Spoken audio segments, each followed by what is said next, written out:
Sam, thank you so much for being here and welcome to the podcast. Blast to be here. I'm excited to have the conversation. This is going to be a very different kind of conversation. I suspect this is actually going to be really, really useful and really, really interesting to a lot of people. Useful and interesting? That's so unlikely. That's the Venn diagram that we aim for. I also think it's going to be a lot of fun. So I really appreciate you doing this. I want to give you the opportunity to set the stage for why we're chatting through this. Just tell me why you decided to spend time on teaching people proper etiquette and why should people pay attention to this? Why is this important? I really enjoy things at the intersection of hilarious and useful, right? You kind of need both, right? And hilarious just because you should have fun in life. We should be working on things that are fun and interesting.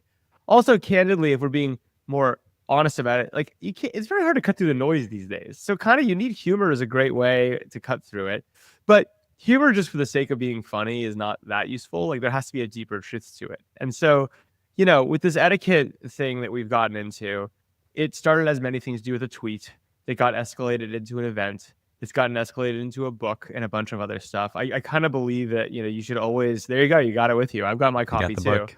It's like, there's a rule, like, you always want to just double down in life. Right. And so I'd say like why etiquette, look, there's a serious, real narrative to like why etiquette matters in 2025 for founders, almost 2026. Like one, we talk about software getting commoditized. We talk about all of this fear mongering and scared people feel about Silicon Valley and AI and like all the things that are going on. The net is if you want to do business and you want to do business and build great partnerships with team members, with companies you want to do business with, almost with anyone, the reality is etiquette ironically matters a lot, right? There is a deep truth to this, right? You especially when you're asking people to trust you with their data, trust you with their business, this, and when technology is no longer some cute sideshow, but is like a major deal. Like people are worried about losing their jobs, like understanding how to meet people where they're at, build trust, mirror kind of expected behaviors. These are all like tools, right? And so that's the deep truth. The shallow truth is it's kind of funny to teach Silicon Valley people etiquette, right? Like the whole narrative for so long has been none of this matters, just focus on your product. Saying, well, actually, it does matter. And I'm wearing a t-shirt. I'm not exactly known as the most high etiquette person, but I do know the rules, right? And I think like that's kind of there's some it's fun and funny as well. And I think those things are both important. I want to get into the actual rules, but just to follow that thread, you had a really great line somewhere that etiquette is almost a skill for how to show up in a room with a low heart rate. Yeah. This is the thing I think about a lot. Is like, I think about, you and I are now old people, right? But like, yes, you're young. I feel that. You feel it in your bones. It's like you're young, right? You're at the Kleiner Perkins holiday party. You have all the venture capitalists in the world and all the CEOs. You're at your first company. You're young. Maybe you're from a different country. You're like, oh my God, like this is my shot, right? Like I have all these people I need to talk to and I need to convince this person of that and make this connection. It becomes very transactional. If you show up like a little Energizer bunny, right, you're going to scare everyone off. Like you're going to project totally the wrong vibe. But I can understand why you'd be like a high intensity moment in a lot of ways. I think understanding how to show up, take a beat, come in with a mindset, not of scarcity, but of abundance, understand how to give more than you take, understand how to build a relationship, not collect business cards. Like these are things that actually serve you massively well. And I just feel like no one's being honest in teaching founders this, right? Instead, they're saying, oh no, all that matters is your product. I'm like, yeah, like the product does matter a lot, but if understanding these rules can be the difference between doing really well and missing a business deal, if you show up with too high a heart rate and you burn a bunch of mild relationship opportunities, like I don't know why you wouldn't want these skills, right? Yeah, is one way to think about it. Like you can be successful not doing any of this, not knowing any of this. You're hurting yourself. You're making it harder. It's just an unnecessary. You're creating an unnecessary uphill battle for yourself. I'd also say that look, this goes back to like technical differentiation where things are at. It is true that if you bring manna from heaven, right, like you invent something that is literally the next Google or whatever out of pure thought, that sometimes none of this stuff matters, right? Like if you fully, that's it. It's like, it's literally like that happens. It happens very, very rarely, but it does happen. It is not what 99.9% of startups are doing. But if you have that, yeah, you basically can get away with anything. It is true. That doesn't mean you shouldn't be a jerk. And like candidly over the course of history, you need to work with great people and like you'll be more successful if you show up with good etiquette and rules and context. But like, there are ways in which that can trump all. It's just like candidly not the experience of 99.9% of startups. Awesome. Okay, so let's get into it. There's you divided this book into about 10 categories, 10, I don't know, social situations is one way to describe it. So let's just go through each one and just give us some pieces of advice. Sure. And something I didn't mention, the reason I'm excited to do this, the reason I reached out to you to do this wasn't you like pitching me, hey, let's talk about this in your podcast, is I was like, wow, this is really interesting. I did not know these things. Cheers. I mean, again, like I think the thing for us is I'm kind of a ship early, ship often guy. So V1, you should buy it now and study it because it's good. And it's going to be like a limited edition. You know, there's a bunch of, the funny part about doing this is people come back with a bunch of other things we should cover, right? So I suspect that eventually this will evolve beyond it. But I think the good, we're starting with some good stuff. Let's do it. Okay, so introductions and entering a room. Yeah. Be early. That's the first one, right? Like, again, I say this as someone who, I'll be honest, again, like hypocrisy, I live with hypocrisy. I'm frequently not early, right? But you should be early. Right. And you don't need to be half an hour early. That's a little weird, but making sure that you have some buffer time so that, again, think about low heart rate. If you come in racing in the room 5 minutes late, your heart rate's up. If you come in, you had a second to beat and take a beat in the waiting room. They kept you waiting, right? That's the dynamic I think you want to cultivate. Now, if you're not early, just apologize. It doesn't need to be like a 5 alarm fire again. It goes back to this heart rate thing. You could just apologize simply and move on. I've seen people screw this up so many times, right? Where they come in flustered and all over the place. You're like, it's okay. We understand, right? Like, so I think that's kind of another really kind of obvious one, but an important one. Something I've seen, I'll go for a few others that we talk a bunch about in kind of it is, look, you want to have a strong handshake, firm, don't crush the person's hand. Again, this is not, practice on your friends, right? You want to repeat names back is a really, really valuable thing to think about when you're meeting someone. Say, hey, Lenny, it's great to meet you, right? Why? It shows that like you're actually trying to remember the person's name, right? Like a lot of times people meet a lot of people. It's like, nice to meet you, you move on. First, it's gonna be harder for you to remember the person's name. Second, it actually shows like you're meeting them and making an effort, right? To actually connect and say, okay, I'm trying to focus on you. You're not just a number to me, right? You're not just a potential check for whatever it's gonna be. So there's a bunch of things like that. I'm kind of curious, we can go through a bunch more, but those are some of the ones I would think about. One that I loved was if somebody else is late, do not make them feel bad. Yeah. Do the opposite of what you're doing, of what you do. 100%. And I think this is like, I've seen this with entrepreneurs. And I get like, I'm a VC. I do get scheduled in like 30-minute chunks back to back, like all the time, especially on Zoom. Guess what? I am frequently late. I don't feel good about it, but it happens, right? And a lot of times founders, most of the time I'd say founders know that like if I'm late, I will always apologize. I'll try to email them ahead, etc. But then it is what it is. And like we kind of get right into it. Every once in a while, you'll have some founder who like is super indignant about it, right? They're like, oh, and they're like, and you're like, it's fine if you feel that way, but it's really not very productive to make a big deal out of it, right? Like if this is a deal breaker for you that I was a few minutes late, then like now I feel like I'm wasting the next 25 minutes of my meeting time because like I'm not like this is gonna be the wrong dynamic, right? And so I just think there's like don't harp on it. It's okay, You had also some advice on eye contact. Share that one. It's really important. Again, I think the thing to keep in mind is, especially in an age where everyone's used to being in front of computer screens and looking at 6 different windows at the same time. Again, people are taking their time to meet with you, or at a party, they're like taking their time to like listen to you. And it's just a matter of respect to be like, I'm actually here in this conversation. I'm not off on my screen. I'm not like glancing around the room. Now, look, there are some people, we all know this, who are like literally quite neurodivergent, and that's very hard for them. Like that happens. And a lot of founders have like neurodivergence in some ways. So like there is grace in this to a point, but it's a thing you should make at least an effort. I think one of the most important things about all this stuff is what matters in some ways is the signaling of the effort as much as the actual thing, right? I think it's a really big overarching theory. So it's like, look, if you have trouble with this, but you're really trying, that goes a long way versus just being like, whatever. Maybe a final tip there is around partners, introducing the partner, saying hi to their partner, share that one. Yeah. So like, look, this happens all the time. And again, in the spirit of, I'm not perfect at this either. If you're with your partner, introduce them first, right? Bring them into the conversation. One great trick we talk about in the book, which I really unfortunately use all the time, right? Is this whole thing, let's pretend you're with your partner or with someone who's a friend. It doesn't have to be a romantic partner, whoever you're with. You're going to forget someone's name, right? And what you really should do is all the time. you gotta find someone's name. And like that's what you're supposed to do. The etiquette is you say, Lenny, please meet my wife, Jessica. And like that's that's kind of thing. Now here's the thing. This is where you start bending rules.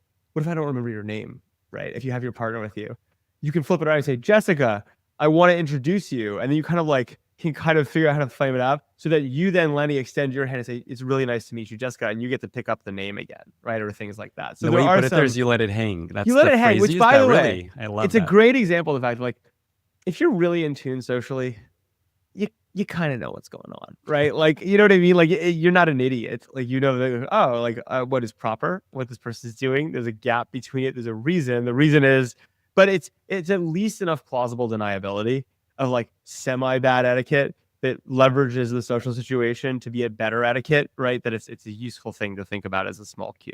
Like, I am so bad at remembering names that I think I have a medical issue where I just can't remember names. So this tip alone is so good. And just to reinforce it, so there's almost like two ways to do this is what you're describing. Either it's like, my wife's name's Michelle. So it's like, hey, Michelle, meet my wife, Michelle.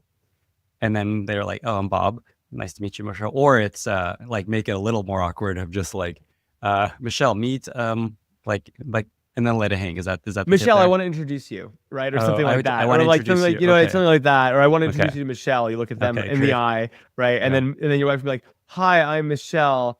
Remind me your name, or it's nice to meet you, or whatever it ends up being. Look, I also, for what it's worth, I actually have such a clinical problem on name face recognition that's actually runs in our family. I have this whole backstory, which is I worked at Facebook for a long time, was really into it early on. No kidding. I think part of my early attraction to the platform was it was the first time you walk around college and you're like, I know these people, I just don't remember their names. You're like, oh my God, there's a resource I can study, right? Like, and this was like a very valuable social thing for me. So I'm with you. I have the same problem. I think a lot of people do. Okay, let's move on to conversations. Give us some tips. So, I mean, on the conversation front, I mean, I think the key again is to welcome people into the conversation. Like, consider it, there's, especially, you see this happen sometimes, especially when there's weird power dynamics at play. You'll see some famous VC or founder walk into the room. And then some young startup person will like waylay them, right? And like kind of almost like flock them off, right? And they're like really excited to talk to this person, but you're like, there's a bunch of people around. And like the more you can be inclusive, again, low heart rate, you're not like, it's not a scarcity mindset, it's an abundance mindset. Like, I think that's kind of like the tone to think about in terms of like what a conversation is and like how to show up in a room and meet with people. Another really big one we harp on a lot in the book in kind of a bunch of the panels is like, ask questions, but there's a limit, right? So asking questions is great. You're coming in and says, hey, it's nice to meet you. Let me give you my 4-minute startup spiel, and everything I'm into is like so self-centered. It kind of misses the point that a conversation is a give and a get, and it should be an exchange. And so when you go in with the mindset of I should ask questions, that's great. There is doing it too much, right? Which is when it's done in a forced way. Sometimes I feel this, you'll meet someone and you feel like it's the Inquisition, or like all they're trying to do is extract information to you and giving you nothing in return, right? Like this happens sometimes. And so I think like, again, this is about balance. This is about low heart rate. I do think questions are a great tool to engage someone, but don't make it 6 questions in a row, and make sure there's always in some ways a give to get, right? Like if you can come in, the best conversations are coming, someone comes in and gives you an idea or has a point or sparks something, then it's like a game of ping pong. Like then you can kind of react to it. It goes back and forth where there's openness and they're playing with you, not playing single player, right? Is almost the way I would think about it in a conversation. So the tip here, so it's basically indexed towards asking questions, but not like 100%. Yeah, consider almost like, put it this way. Imagine you're playing ping pong, right? Mm-hmm. Or tennis or whatever you want. Like hit the ball back, right? That's the question, right? And they'll hit it back to you. And then you hit it back to them, right? Like that's kind of what the flow should be. If you hit 10 balls at them in a row, or like, you know what I mean? Or like, that's kind of like not the vibe you want to go for. Yep. Awesome. Look, we talk a lot about matching vocabulary. You're going to meet a lot of different people. You want to make people feel good and welcome. I'm not saying that, you should walk into a room and start talking in jive, but like, I am saying like, if you're speaking to a university professor versus a 12-year-old, if they're using a certain level of vocabulary or words, like, again, the point is to meet people where they're at in a way that makes them feel relaxed and good, not try to like mirror them, if that makes sense. But there is a subtlety that I think really matters to it. Cool. There's a few more I'll point out real quick. Connecting to this idea of asking questions, not trying to give your whole spiel constantly, this idea of leaving them wanting more. Yes. This is important. I mean, I think in the end of the day, like most interactions, let's pretend you meet someone you're really interested in or whatever. If we're being transactional about it, what's the real goal? The real goal is to leave people in a position where they're like, wow, that was a really interesting person. I'd love to hear from them again or meet with them again. Or maybe even better, every once in a while this will happen. It's like, wow, that's a really interesting person or idea. The person walks across the room, someone else says, hey, you really should talk to Lenny. Talk to Sam. Like, that's kind of like, you want to leave them being like, that's interesting. I'd like to continue this or expand it. Not, I just heard this entire person's life story. I never need to talk to them again, right? And so I do think there's, again, like leave them wanting more, right? I think is important. And that is partially about knowing when to excuse yourself gracefully as much as it is about when to enter. And again, this comes back to this idea of abundance. This isn't your one shot. You'll have other opportunities. People don't want to feel like you're just on them, just trying to. I've had this conversation with so many, and I think it's a uniquely American and honestly a uniquely Silicon Valley thing, right? I'll go so far to say that, which is, look, we're used to, especially if you're young and these are big opportunities or big moments, people are kind of used to this like environment of scarcity. It like reminds me of the Eminem song when he talks about like I have one shot, one opportunity. I think Eminem. Yeah. It's a great song. It's a great song. Yes. Great beat. Every once in a while before a big presentation, you got to listen to it and pump yourself up, right? But actually, again, in terms of putting people at ease and building relationships and etiquette, even if in your heart of hearts, you're like, this really is my one shot, you kind of want to show up with the self-confidence and the calm of abundance, right? Being like, this is not going to be my only opportunity. This is an opportunity. I'm excited to be here. I'm engaged, right? This is part of the story. This is not the entire story. And I think if you kind of remind yourself of that, you remind yourself that it's okay to not know everything.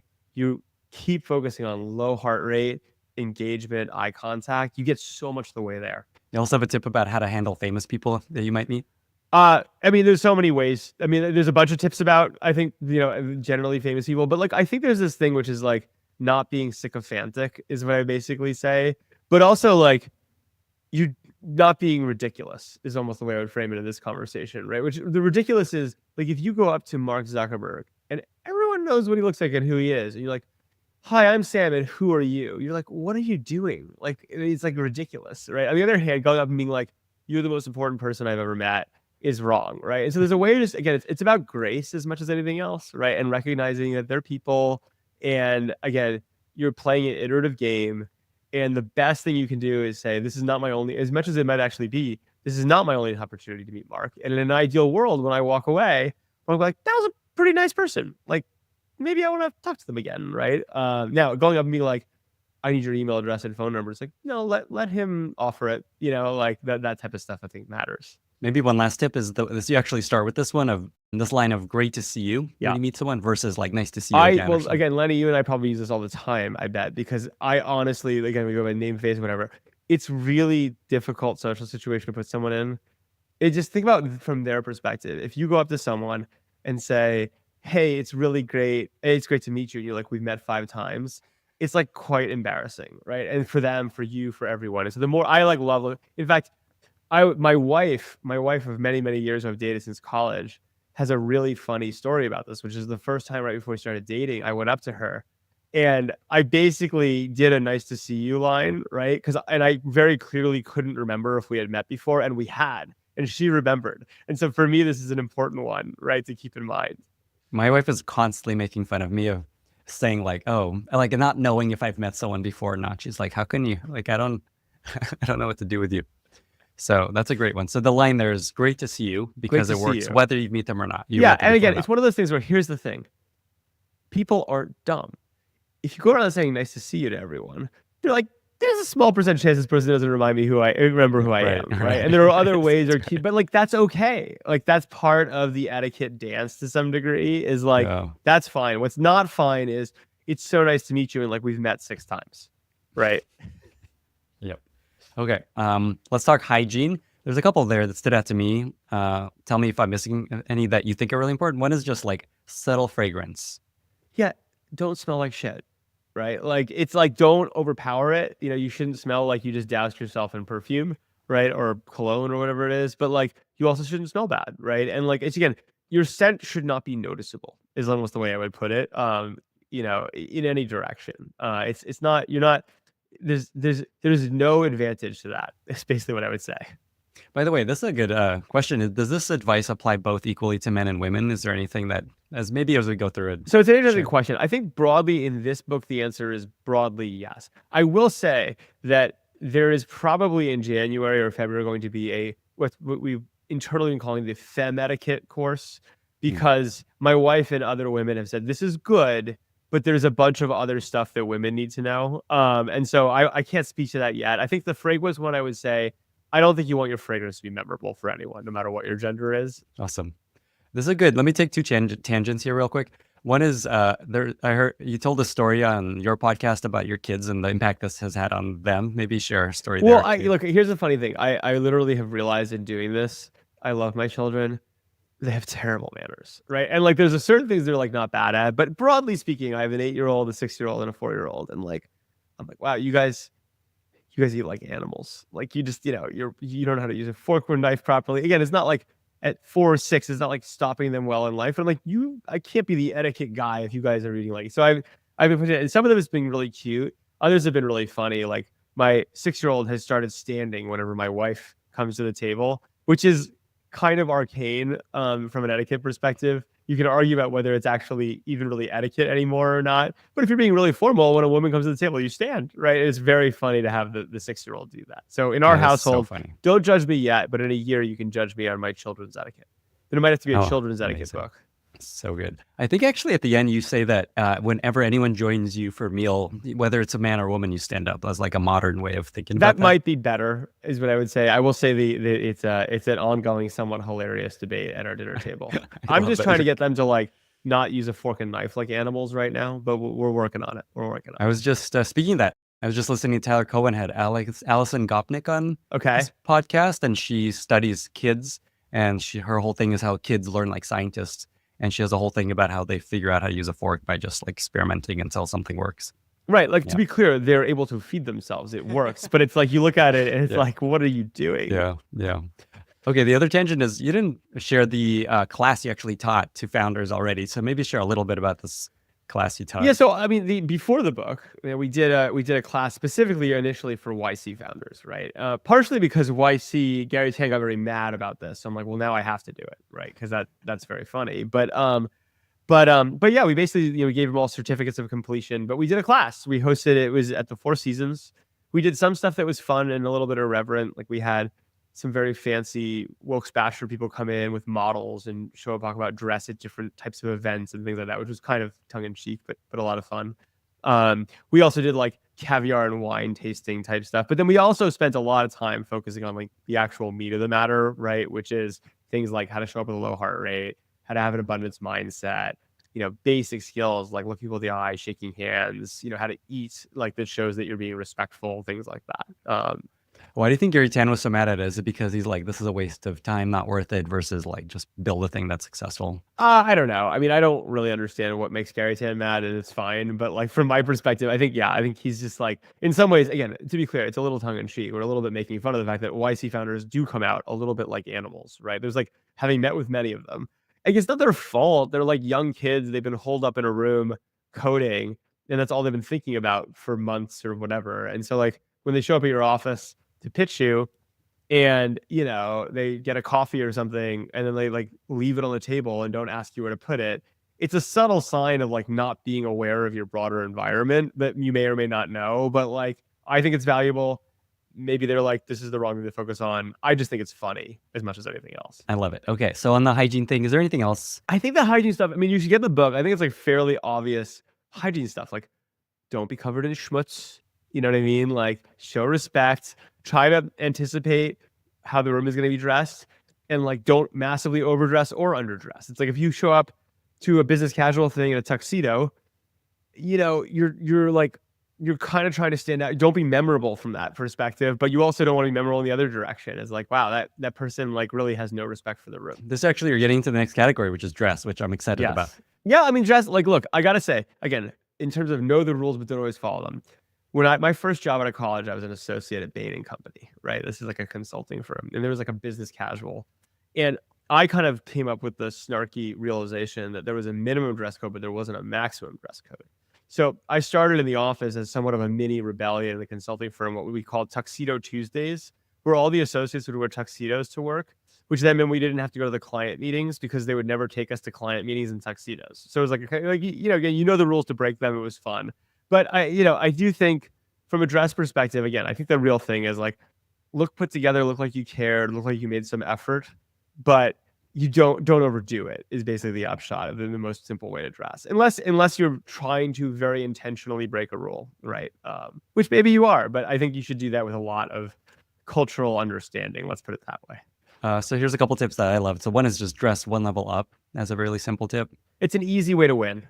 Not 2, not 3, but 1. And oftentimes you can like reduce that. Like if you have a suit on, you can like take off the jacket and you're a little less formal. Yeah. 100%. And then you talk about fit of the item versus the brand. 100%. Like at the end of the day, fit is everything, right? And I say this again, you guys, all your listeners have to understand. Part of my joy at doing this is there is some level of hypocrisy in it, right? Because which is great. Like you got to have a little bit of that in your life in terms of how I myself behave sometimes.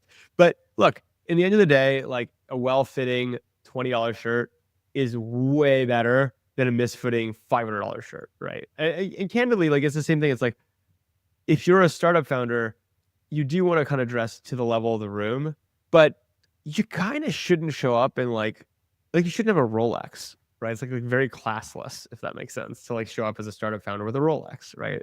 It's just not. Again, it goes back to heart rates, trying too hard.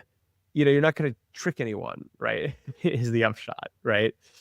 Yeah, this bit of our brand and just expensiveness of the item is such a big one that I think people don't realize. Just like it could be a pretty cheap thing that if you get tailored in some small way, it just looks so much better, even if it's not the highest quality item. 100%. I mean, again, I would put differently. Think about the average person, not every person in the world, but the average person in the world can look at a suit and be like intuitively, that seems like it fits the person or doesn't. Yeah. Most people can have no idea what things cost, right? Like if you said like, you know what I mean? Like it's just not, and like, so in some ways it's this weird thing where it's like, if you show up in a super misfitting, but very expensive item, you're like, what signal are you sending? It's like, well, you're not very aware, right? Culturally, you're not like matching the room. You're not showing a lot of sensitivity, like to the situation and what people actually can prioritize. And it's like, are you trying to impress me because you have a fancy outfit? Like what are we talking about?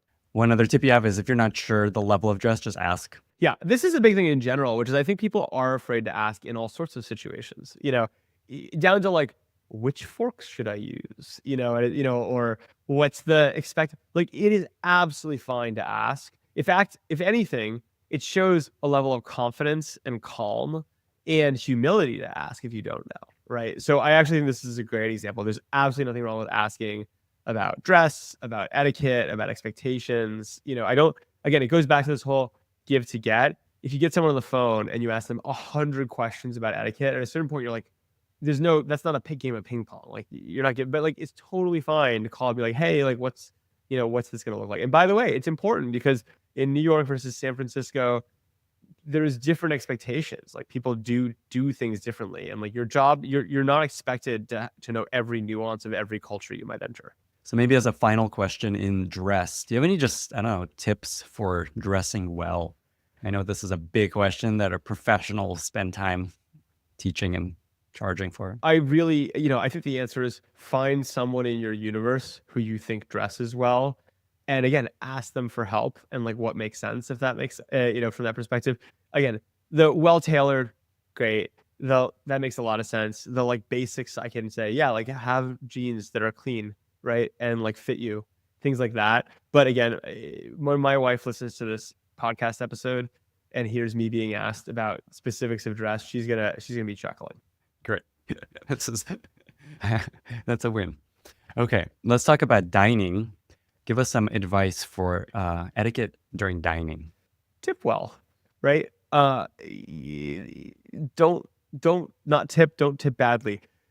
Don't be super stingy about, okay, who ordered the flambe? Like split bills evenly, make things easy for waiters. In general, it's don't order the most expensive thing on the menu. Does it really matter? Especially like an investor, do they really care? no, they don't really care, but they do notice. And you're like, you're the type of person that like is truly insensitive to what things cost, even if it doesn't actually matter, right? And so I think there are things like that. Same with wine, like, and then I think, look, in the terms of asking, ideally, don't order first, right? Because I think if you see how someone like, are we doing starters? Like what, how long is this meal going to be? Like there's a lot of times in dining situations you don't know. And the more you let someone else set the tone and then match that tone, the better. Like you kind of want to go middle of the pack to last, if that makes sense. So this is in the situation if someone takes you out to dinner, like it's a VC, another found, like someone or a invites you to partner dinner. or whatever Yeah. it is. Yeah. And Awesome. look, I think I would say is like, in terms of this, which I always think is important, is like, look, within reason, always offer to pay. Now, you should be turned down, right? If you go out with a VC, right, and you're like, you put a card down, 99% of the time they'll be like, I got this. Like, please, like this is, don't worry about it, right? And like that's the right vibe on it. You do not need to do this if it's a $10,000 dinner, if they've ordered a super expensive bottle of wine. Like there are limits to this, right? But if you go out to a normal dinner in a normal situation, you don't offer to split it. You just offer to pay for it, right? And then, you should be declined on that. But there is a little bit of a risk there because someone might not decline you and then you kind of are on the hook for it. But that is, I think, the polite thing and the polite way to approach it. What if they're just like a billionaire? I just had dinner with like a very successful VC and I did not feel like offering to pay made sense. Would It you depends still? I actually would. I think it depends what the dynamic is. If the billionaire ordered a $10,000 bottle of wine, you don't need to offer, right? If you had a normal meal, right, I actually think it's great to offer. And they'll almost certainly be like, of course not, right? But I will say, I'll tell you a funny story, which is like when you go out with dinner to really fancy people, right? Or like someone who's like, there are two interesting dynamics. One is it's actually, I think, especially nice to offer and even sometimes pay, because the reality is, if you think about it, they obviously don't care about the money, but no one does that, right? Like they're like, well, clearly you should pay. And so the more you're like, oh no, I'm treating us like this is a conversation in equals, and like I'd love to offer or just pay as big.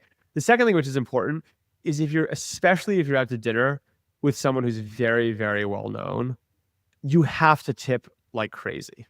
Because the problem is, this is like one thing, this is not in the book. This is like a 201 course, right?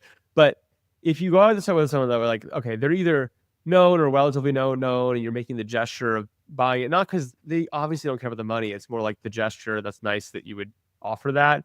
You kind of have to tip the way they would tip. And they're going to tip like 100% of the bill, right? Because like, it's just like the right thing to do. And so I do think if you're going to do that, you really have to tip well. Got it. Speaking of tipping, my God, I hate tipping so much as a concept. Like, obviously, people deserve to be paid well, and I love that they make more money. But it's just so convoluted and just like, what the hell do I do? I never know. Tip a lot. Tip a lot. Okay. Just tip a lot. Like, I think 20% is the minimum. Like, if you're out in like a situation, I think you kind of want to tip, in my mind, to the level of no one you're effectively paying for would bat an eye that you're being stingy, is the way I would think about it. 20% feels like the minimum. 30% sometimes, like more, seems a little bit silly, but it's not. It is a squirrely topic, and I don't. Again, let me put it this way: I don't think you want your tip to be memorable. Is almost a way to put it. Like, this is not a thing to focus on. When the person that you're out to dinner with thinks back on the dinner a month later, they want to think about the content of the conversation or what the ideas were or the business opportunity. They want to think about, oh my God, that guy tipped an incredible amount. What was that? And by the way, I have stories in my own life where like I've been out with people and they've tipped like so much that like a decade later I remember it. And I'm like, it's fine. They can afford it. It's like cool that they did that for the server. But honestly, the only thing I remember for the night is how much the person tipped. So you're okay. But I think if you're like extremely rich, you do it. Don't even tell anyone, basically, but feel free to do it, obviously. Sure. Yeah. I mean, you know what? The tip is not a point. The tip is like everyone should feel good about it, right? Like, and like, again, it's about, again, putting people in a sense of ease and comfort. And you might not like it and it might not be fair in the world, but people are like, everyone's being taken care of. I can be relaxed about this, is kind of what you're going for. I recommend your next book after this Femicate edition is a tipping guide. A tipping guide. Well, what would be funny is like there's a great episode of Seinfeld. It's all about the tipping calculator. I don't know if you're a Seinfeld guy. I love Seinfeld. I don't remember There's a that. great tipping. There's a great tipping episode. I feel like you could honestly like have a very funny like modern LLM app that is only about tipping. Like imagine like a Pay tipping money app for that. where it's like Yes. it's like instead of a tipping calculator, you take a picture of the bill, it Yes. geolocates where you are, you kind of give it, you're like, this is the situation, and it's like it just tells you what to tip. Well, what like the tip, like a restaurant's one thing, but then it's like the garbage person, a gardener, the Well, especially person that this stalls time, end of year, like what at the end of Yeah, year, like I exactly. think no one knows how to tip anymore. I'd so like yeah, some guy that like installs the shades in our house. Do I? Do you? I don't tip think you him? tip that person. I Okay. actually. Do you tip Okay. that person? No, I did not because that just because I we already feel paid like- a bunch of money for this thing. Yeah, I'm no, like, I feel like that is But weird. maybe? I wouldn't tip okay. people like Yeah, that. that's why we need this book. This is it's gonna be a huge hit. Well, or I think this we could LLM. fund it. You want to fund it with me? We should fund an I'm- app. Talk about YC I'm companies. in. If someone pitched me in terms of funny but real, if someone Yes. pitched me the 2026 AI-driven tipping calculator, which gives the Yes. social situation and the details and all the things, and it's like, this is how much to tip, that is hilarious and probably quite useful. And probably not venture scale, but I don't care. I You know what? just want It's this to exist. 2026. It might be. You know, everyone has the problem. Everyone globally has the same problem, which is tipping. Yeah, just the tokens cost of that. It actually reminds me, I'm reading one of my sons right now, the third book of Hitchhiker's Guide to the Galaxy. Mm-hmm. And I don't know if you've read this series. It's Yes, important stuff. Do you remember about what's Bristol-Mathics? No. So basically the idea is that after the improbability drive, the way they're able to move across the universe very quickly is the most complicated math in the universe, which is the math of your bill at a restaurant. So I think we're on to something. It's in science fiction. Oh man. One other tip that I just thought of is around dining is you have this tip about sommeliers. Give them a sip of your wine if you order something. Yeah, really yeah. well. If you order something nice, I'll be very clear again in terms of I don't order very nice wine. Yeah. No sommelier really cares what I'm drinking. But if you are doing that or you're into it, which is great, again, like think about being generous, right? If they're like, oh, I would love to taste that, like, let them have a taste. It's great. I love that. I would You love know? to do that. That sounds really nice. Yeah. Yeah. Okay. And one other tip here I wrote down: B for bread, D for drinks. Explain that. Oh, BD. You just gotta look at your hands, right? B's and D's for to know which was your bread plate, right? Is kind of the way to think about it. And look, people get this wrong all the time. You sit down at a big table, right? And you're like, which is mine? And you're kind of waiting for someone to pick it up and kind of do the math. I'm like, okay, that's my bread. But that's the B and D is useful. Also, like, look, forks and knives, like just knowing what side they go on. Knowing one thing I always drives me nuts. That kind of is related is the knife blade goes in, right? People, when they put their knives down, right, the knife blade goes in because you don't want to like stab your partner next to you. But like, it was really funny. I had an entrepreneur.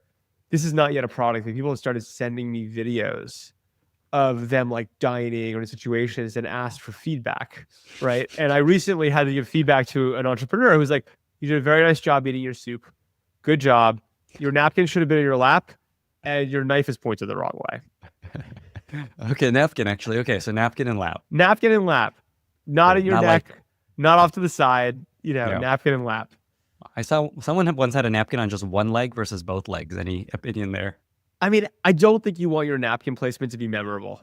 That's Okay. kind of my biggest thing. Is like these are not the point about etiquette is that it gets you out of the way, right? It Yeah, shouldn't be yeah. memorable. It's you like know? the Kindle. You don't want to think about the technology. No, you just let the conversation flow. Yeah. Okay. Amazing. Okay. Speaking of conversation, small talk and humor. Give us some tips. Here's the thing. Humor's great. I love humor. It can be overdone, and again, it shouldn't be the point of things. And also, I'd say humor is quite conditional and subtle to the audience. So, like in the room you're in, dirty jokes, right? You don't want to tell a dirty joke in the wrong room. But I think the thing to think about humor is it kind of there's this interesting subtlety to why it's so useful in social settings, which is one, it kind of shows you the ultimate mastery of a social situation. If you're able to tell a joke which is right up to the line, or even pushes it 1 degree to show your own comfort in the space, right? It's the ultimate demonstration of comfort in a space is to tell a joke that's a little over the line or a little off color, but not too off color. It's like the ultimate thing. So like if you're really in it and like feeling good, using humor is great. You should not be remembered as only the comedian. And again, like the level of jokes, that you're playing with is like a very subtle thing, right? So you don't want to tell a knock knock joke, right? When like with adults, right? But the off-color sex joke that is hilarious, you better be pretty confident before you tell it, right? In space. The last thing you want, like if you think about it, a joke that everyone laughs at is great. A joke that no one laughs at is it's like a huge risk maneuver. You failed, right? And like it's not the point. So it's a great tool. I love it. Like I think everyone should have their file of jokes. I do. I don't know about you, but like I have like a Evernote. It's not Evernote anymore. It's like a bear of like my favorite jokes, and they're loosely ranked and from least offensive to most offensive. Because like I forget the jokes, but like you kind of want to use humor sparingly and smartly. This is your next book. This list of jokes. List of jokes ranked by like social situation and like level of extremeness. Everyone's gonna be telling you same jokes. Oh man. Well, there is a funny joke about that, right? Which is the prisoners. I won't even tell it. There's a funny joke about people who know all the jokes. I'll leave it at that. I'll leave you hanging and wanting more for our next podcast conversation. Abundance. Okay. You also recommend self-deprecating as a make fun of yourself, not other people. Yeah. I mean, it's just like you can make fun of yourself as much as you want, right? Again, making fun of other people shows an incredible level of familiarity, right? And if you're there with your business partner and you're really feeling the vibe, and again, it can be quite effective, but the second it feels disparaging or people aren't on the same wavelength, it's a very high risk maneuver. Making fun of yourself is always fine.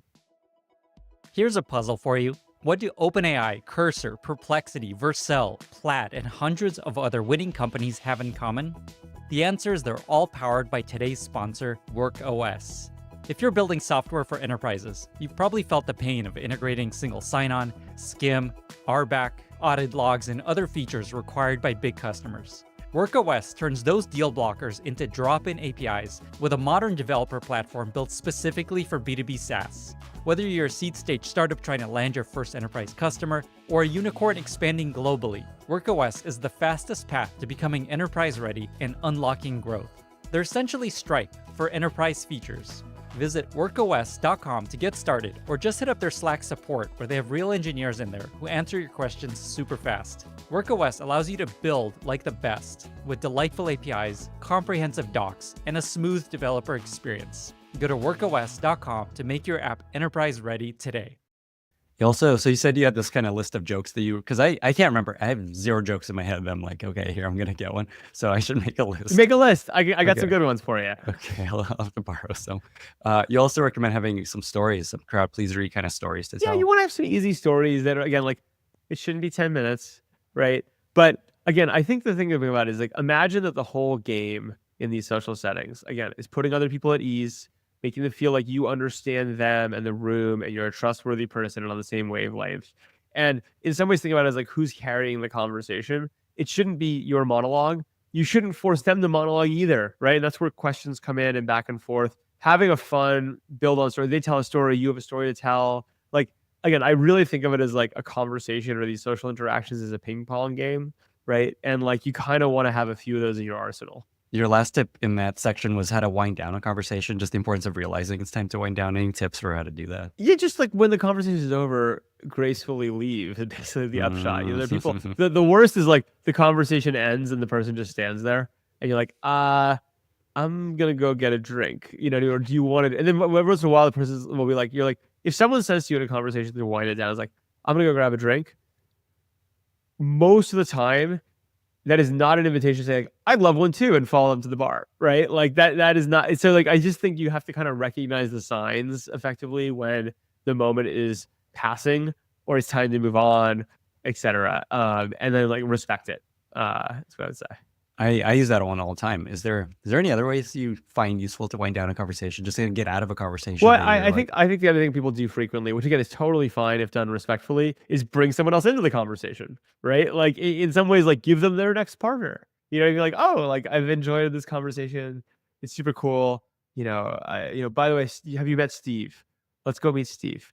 Go talk to Steve for a bit, right? And like, I'll pick you back up. I'm gonna go say hi to my wife. Like there's ways to handle it. Again, like the key though is subtlety on these things, right? Like I think in all things, like you want to basically let people feel respected as much as anything else. So if you're too overt about it, right?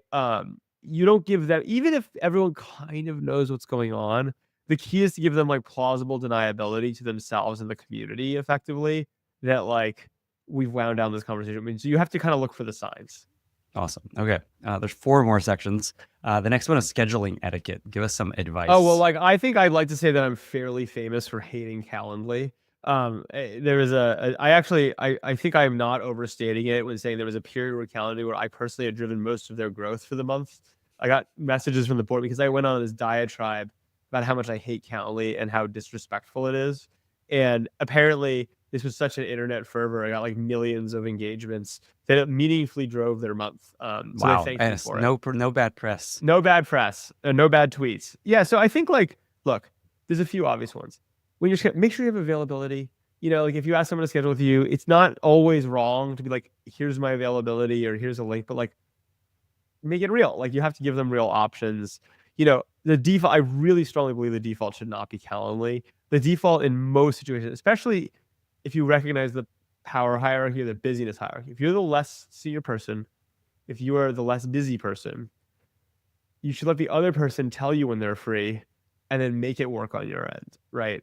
Is what I would say. And it's fine if the first slot doesn't work, but one of the first 3 really needs to, right? So I think that like in some ways that it's important to kind of respect that. It's better to kind of ask what they can do and then move your schedule. If you really can't and you're going to use a scheduling agent or something, it just needs to actually have real options is basically, I think that comes up all the time. Look, rescheduling happens. When you do it, give notice as much as possible. Once you're asking for rescheduling, you need to be even more accepting of what the other person can do, right? I think is really important. Like if you're asking to reschedule, you basically within reason need to make it work for them, right? Is what I would say.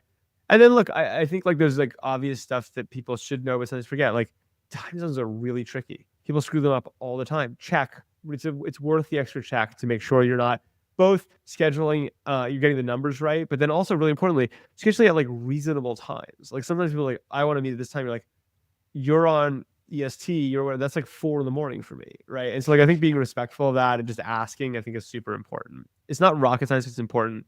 Last point I make, which you make in the book, is like you really need to respect EAs and PAs and the whole people. Like this is the number one way to look extremely classless is to not respect people who are helping the other person, right? Like this is like the number one thing. Now you don't need to be so over the top, exuberant. Like you don't want to overdo it, but there should be this deep well of like respect for anyone who's helping you, whether that's a server or a PA or an EA or whatever. This needs to come with an extra gesture of respect. That means saying thank you when they schedule and like following up with them and things like that.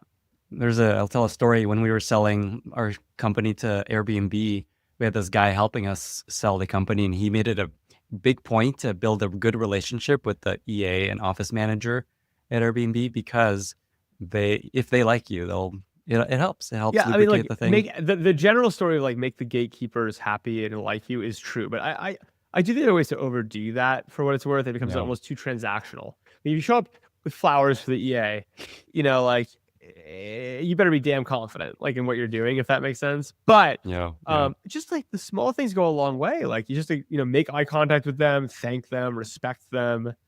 Ask if they bring you a coffee cup, ask them where to put it when you're done. Like don't treat people who who feel like the team or the staff feel that way. Make them feel like part of the team and equals. The Calendly stuff, I feel like that's its own separate book of Calendly etiquette. Yeah, the Calendly. Calendly is one of my favorite episodes of going hyper viral on something hilarious. So one thing that Calendly does is you can like embed. I don't do this yet, but I should. It feels like just embedding your times in the email feels like a good. Look, solution. I'll be honest. I go the other way. Like I really I don't use any of that stuff. Like and look, I think scheduling is like very complicated. This is part of it. I always give these examples. It's like, when are you free? It totally depends on who's asking. If Barack Obama, or I don't know, I won't say Donald Trump, someone wants to meet with me and it's like 4 a.m. my time, right? Or like I'm totally with something doing something really important. You know what? I'm going to make it work, right? And like, so I do think like I'm actually kind of against the like flat hierarchy, all meetings are the same, da da da. That does mean, honestly, I think you probably knock me is like, my bet is that my calendar moves more than most people's. And I'm sure that feels disrespectful to some. And it is. Like, I want to be really clear. But it's also the reality of trying to balance these things. The other flaw with Calendly, I've realized someone once figured out my Calendly URL and just booked a meeting with me, like a founder wanting to pitch me. And then I was like, it was on my calendar. I'm like, what is The that? funny one I've had is there are people whose names are very similar to other people I know. And every once in a while, I've ended up like accepting a cold meeting and showing up and be like, you are not the person I expected, because it's like, I was like, oh, your Yeah. name is off by one letter. Yeah. That's cool. That's not a thing to call out, by the way, from an etiquette perspective. Once you're committed to the meeting, you're doing the meeting, even if it's the wrong person. Oh man. Okay. Well, one last question with Calendly. Something I try to do, curious to get your take, is like, okay, someone want like a founder, I'm meeting with a founder, and the way I approach it is like, okay, do you have a Calendly or something I could use to book a meeting with you? If not, in parentheses, here's my Calendly in case that might make it easier. Yeah, What do you think I of think that? that's perfectly fine, right? In terms of the way to do it. I just think, again, the key is to make it easy for the person you're trying to do business with, right? And not make them feel like they have to do the work if they don't Right. want to. No, you do the work. Like, do the basically, work. you're asking for something, you do the work, is the Yeah. upshot. Okay, sweet. Moving on to the next topic, communication. Don't use emojis. Try to proofread your stuff. Get to the point quickly. Assume the person you're reading is busy. Like, again, I think these are all the types of things that, like, none of this is rocket science from my perspective. But people, it's just good to remember, right, and be on top of it. You know, I do think people have different things on this. I personally do think that on things like email, you kind of do have an SLA to respond. There's some people I know who are like, email does not mean I have to respond. You send me an email, you may or may not get a response. It's completely up to me. I have no contract to respond to your email. I personally go the other way, which is I feel like from an etiquette perspective, like I don't owe you a 12-page essay, but I do owe at least an acknowledgement quickly, right, of what you've sent. Like, you don't want to leave people hanging. But again, I just think it's like, if you write an email, imagine you're receiving it. How does it feel, right? Does it feel like you're asking a ton of the person you send it to? If you send them 10 paragraphs, it's annoying, right? You're like, okay, I have to read all this. When am I going to find time? Like, this is like, you're asking a lot. It's kind of like a monologue in a conversation. You've just said, I'm going to spend 10 minutes talking at you, right? And so I do think keeping it short and to the point, you know, not being silly, not using emoji, trying to make it readable. Like, these are all important things. Say more about the emoji piece. Like, is your advice just no emojis if it's a business? I think email? emoji from my perspective is it's like quite a step of familiarity, if that makes sense. If you, from a business context, look, if someone sends you a smiley face, you can respond with it. Like, you can kind of like match, again, it goes back to this matching vocabulary and language. Like, I'm not saying you should be totally cut and dry, but it's kind of, I would say emojis almost feel like jokes to me, which is like, tell them at your own risk and they're probably not worth it, you know? Awesome. Okay. I do use emojis. I use like the thank you hands one a lot.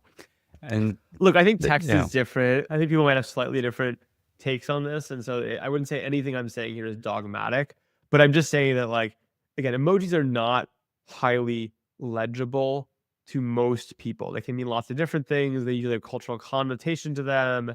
And like, I would say that, like, they're kind of harder to read than just a well-worded, simple, to the point email. And I think you just want to come across as like a literate, to the point, simple, clear person. an emoji sometimes kind of implies use AI to generate this thing because ChatGPT loves emojis. Totally. I'd also say, like, look, I mean, there's a whole, you want to get spicy for a second. Yes. I don't know how I feel about people who have like invested too much in their emojis, right? So you get people who have like changed the colors of their emojis from the default or whatever. I'm not saying not to do it. I'm just saying it's quite a statement, is my view, that you've invested in your emoji pack, or like using special emojis people haven't seen before, or like, it's like, again, it's a subtlety, and you got to understand the room and like the culture and like what you're responding to. But I do think that people read more into that than people want to be read into it. You know what's crazy now? I don't know if you've seen this. You can like create your own emojis now in iOS. Yeah. And emojis or so. It's like a whole new world. Just infinite Like, and again, emojis. it's like, if you choose to use those, you are going way out on a limb, right? Mhm. That people are going to be receptive to that and not be like, this is a person who spent a lot of their time customizing their emoji pack when they probably should be doing something more interesting. They should be finding product market fit. Yeah, or learning etiquette. The other tip you had that I love, which is think about the order of the emails when you're emailing somebody. Yeah, I do think you kind of want to think about, there is a connotation to who you send it to and who you CC and the order in which people. Now I don't want to like overstate this, but put differently, it's like if you're sending an email and the first person on the email is the assistant and the fourth person on the email is the CEO, you've probably done it wrong. And because the implication there is who you think is most important comes first. Like who's first to Well, to who mind. are you really sending this to? You know what I mean? Yeah. Is almost the way I Yeah. think, and like who's kind of included. So like if I look at an email and I'm the first person in the two, right? Candidly, I mildly pay more attention to it than when I'm the fifth, right? Because in my head, Yeah. I'm like, okay, well, like this is really to Kevin, and like I'm on it. Like if you see an email sent to many, many, many people, almost by definition, it's not that important, right? Is almost the way I would put it. And so you have to be really careful with managing that. I think even the who do you send it to and who do you CC, there's a language to that like from an etiquette perspective to understand, right? And like I do think people sometimes miss that. Like the CC line is very, very valuable. It means, hey, you should have a copy of this. This is not really to you. I'm not expecting an immediate response, right? I even think there's even a subtlety like who responds then. Like if you send an email to 10 people, CC'd to the whole 9 yards, there is a subtle etiquette to like when you respond. Like if you are the fifth CC on an email, you're not expected to be the first response.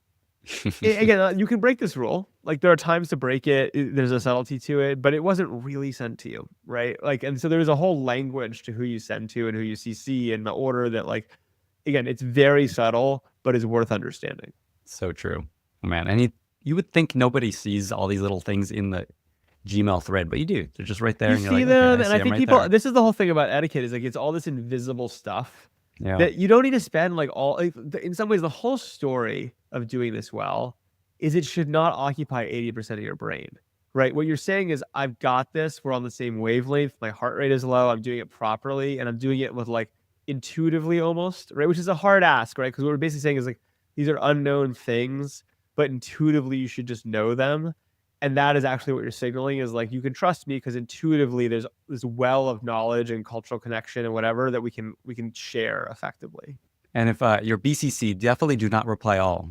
Yeah, I mean, I have some unbelievably funny faux pas from my history with CC BCC 2 lines. One of the worst etiquette / mistakes I ever made. Never, ever, ever put someone you're talking about who's not on an email in the 2 line to check the spelling of their name and then hit send. That's a bad idea, right? So whatever you're doing, that's not even an etiquette thing. That's just like a being smart. Proofreading thing. Proofread, and don't send emails to people about them that they're not supposed to see.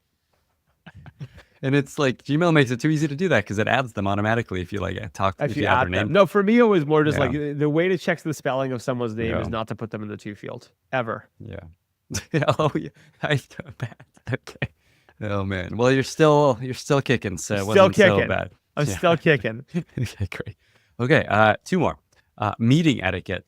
Yeah, I mean, again, we've talked about arriving a little bit early. You should do that. Don't arrive up too early. Like you shouldn't, again, like if you're an hour early, walk around the block. It's fine to walk around the block. You don't want to sit in someone's office because then all of a sudden it feels like this person's been here a long time. Like this feels like even though they're not scheduled, like we're leaving them hanging. You're 6 coffees deep with the receptionist. Like you don't want that, right? Like, so I think you want to be like 10 to 15 minutes early. You do not want to be much earlier than that. We talked about meeting on their convenience. I do think it's fine to start with a little bit of small talk, right? There are times it's not, or times people are running behind, but like the pleasantry of like, the weather is nice, or how was your weekend, or like something that kind of cuts the air a little bit, and then you kind of flip into business is like a good thing, even though it like feels transparent, it's still useful, right? Is what I would say to kind of like, and again, it's almost a signal of like, I am here for business, but I'm like a normal person, and like I'm willing to have like you're like signaling like, oh, I know that we should start with a normal conversation, if that makes sense, right? I don't know if you saw this on Twitter. Someone described small talk as like the TCP/IP ACK handshake. I love it. It's a great Yeah. description. I always describe it as like, imagine the modem crash from when we were kids on a 14.4. It goes do do do do do do do do. Like that old modem crash. Like that's what small talk is. It's a modem crash. We're trying to hit the wavelengths, et cetera, is like the And way I then would so that put you're it. ready to talk, so that Yeah. you're ready to really communicate. Yeah. For meetings, virtual ones, camera on. Like, and again, I say this as someone who sometimes violates this, right? I violate it knowingly. I violate it knowing what it costs me, but you really should have your camera on, right? And again, like, you should dress appropriately for a video call. You should have an appropriate background. If you have your bed in your background, it should be nicely made. You know what I mean? Like, in some ways, it's like doing the easy stuff is the key. In some ways, and I go a step further. I actually, this is less a hard rule. I actually really don't love virtual backgrounds for the same reason. I'm like, look, I'm not going to judge you if you're in your bedroom, if you're a startup founder. It's fine. But I would like to see that your bed is made. Or like, I'll give you another one that's classic that I see with founders all the time. Close your closet. Like, people will get on Zoom calls and be on a call and like their closet's open. And I'm like, it's not a big deal, but like, do you see your own self picture here? Like, can you just close your closet? I don't want to see your shirts, like that type of stuff, I think, goes further than people realize. Awesome. One other tip you had was clean up after yourself if you're in a real meeting. This is actually put your the cup away. easiest way. And this, by the way, is from my partner, Kevin Collard. But the easiest way to come off badly is to not offer to put your coffee cup in the kitchen. Right. And like, honestly, we do this. Like, because like, if you think about it, we work for LPs, limited partners, right? Like, that's who we raise money from and then deploy it from. And my partner, Kevin, even more than me, has this thing, which is he is maniacal about this, which is no matter who's in the room, if we're with an LP, you take the coffee, you take the Diet Coke, even if you know full well someone's going to come in and clean up after you, and you make a point of asking where we can put it, or putting it on the side table, et cetera, and acknowledging that there's a mess. I feel that. Final topic is exiting and leaving. What are some tips? You should stand when people leave the table, right? Not ridiculously. By the way, you should go stand when they leave the table. Stand to shake hands. Don't be sitting when you're shaking hands. It's just what you do, right? And like, it shows that you're aware of it. Follow up with gratitude. Like, you should send people thank you notes, even if they shouldn't be long, they shouldn't be ridiculous. But like, we met, I got something out of it. Like, thank you for taking your time is like always appreciated, is what I would say. Obviously there's stuff like don't take calls, etc. Like, this is kind of like the kind of obvious stuff in terms of exiting and how you think about it. Like, even if someone rings you, right, and you're like, and the meeting's over and you're over time, you're like, I got to pick up this call. You hit the button that says I'm calling you right back and then walk away. Don't just pick up the phone and like wave, is what I would say. Yeah, and I think like there's stuff like that that I would just keep in mind. I also had like, don't make a production of your exiting. Just exit. Leave. You know? Yeah. I mean, Don't be again, like, I don't bro. like, yes, I think that's really true. There's even a point to like, there are lots of scenarios where I think an Irish goodbye is the best goodbye, where you just kind of disappear. Like, any large group setting, I think is great. Maybe you thank one person on the way out of the host, right? But like, the I am leaving now, right? Like, let me kind of say goodbye to everyone and hug everyone. It's too much. It's too much. I love that. Okay, we got through everything. Is there anything else that you think might be important There's to share? so much other stuff. I mean, again, I go back to this whole thing, which is like, these are all fun tips. I love the cartoons. We iterated them a bunch. We have more to do. Like, we're having a lot of fun with this, and I think it is providing a lot of value to people, which is great. Like, that's kind of my goal, is to both have fun and actually provide value and help people. That intersection is great. There's 1,000 other tips. And like, so for the biggest thing for me is when you have more or think of them, send them to us. Cause like, there'll be a second version of the book and then a third. And like, I actually really want to like cite the people who contribute to it. Like, the book is what, like 50, 60 pages. It will be a few hundred eventually. And I think there's a lot more to come. And we're going to be doing classes next year all over the country and actually world. We invited to do, we're going to do one in Tel Aviv.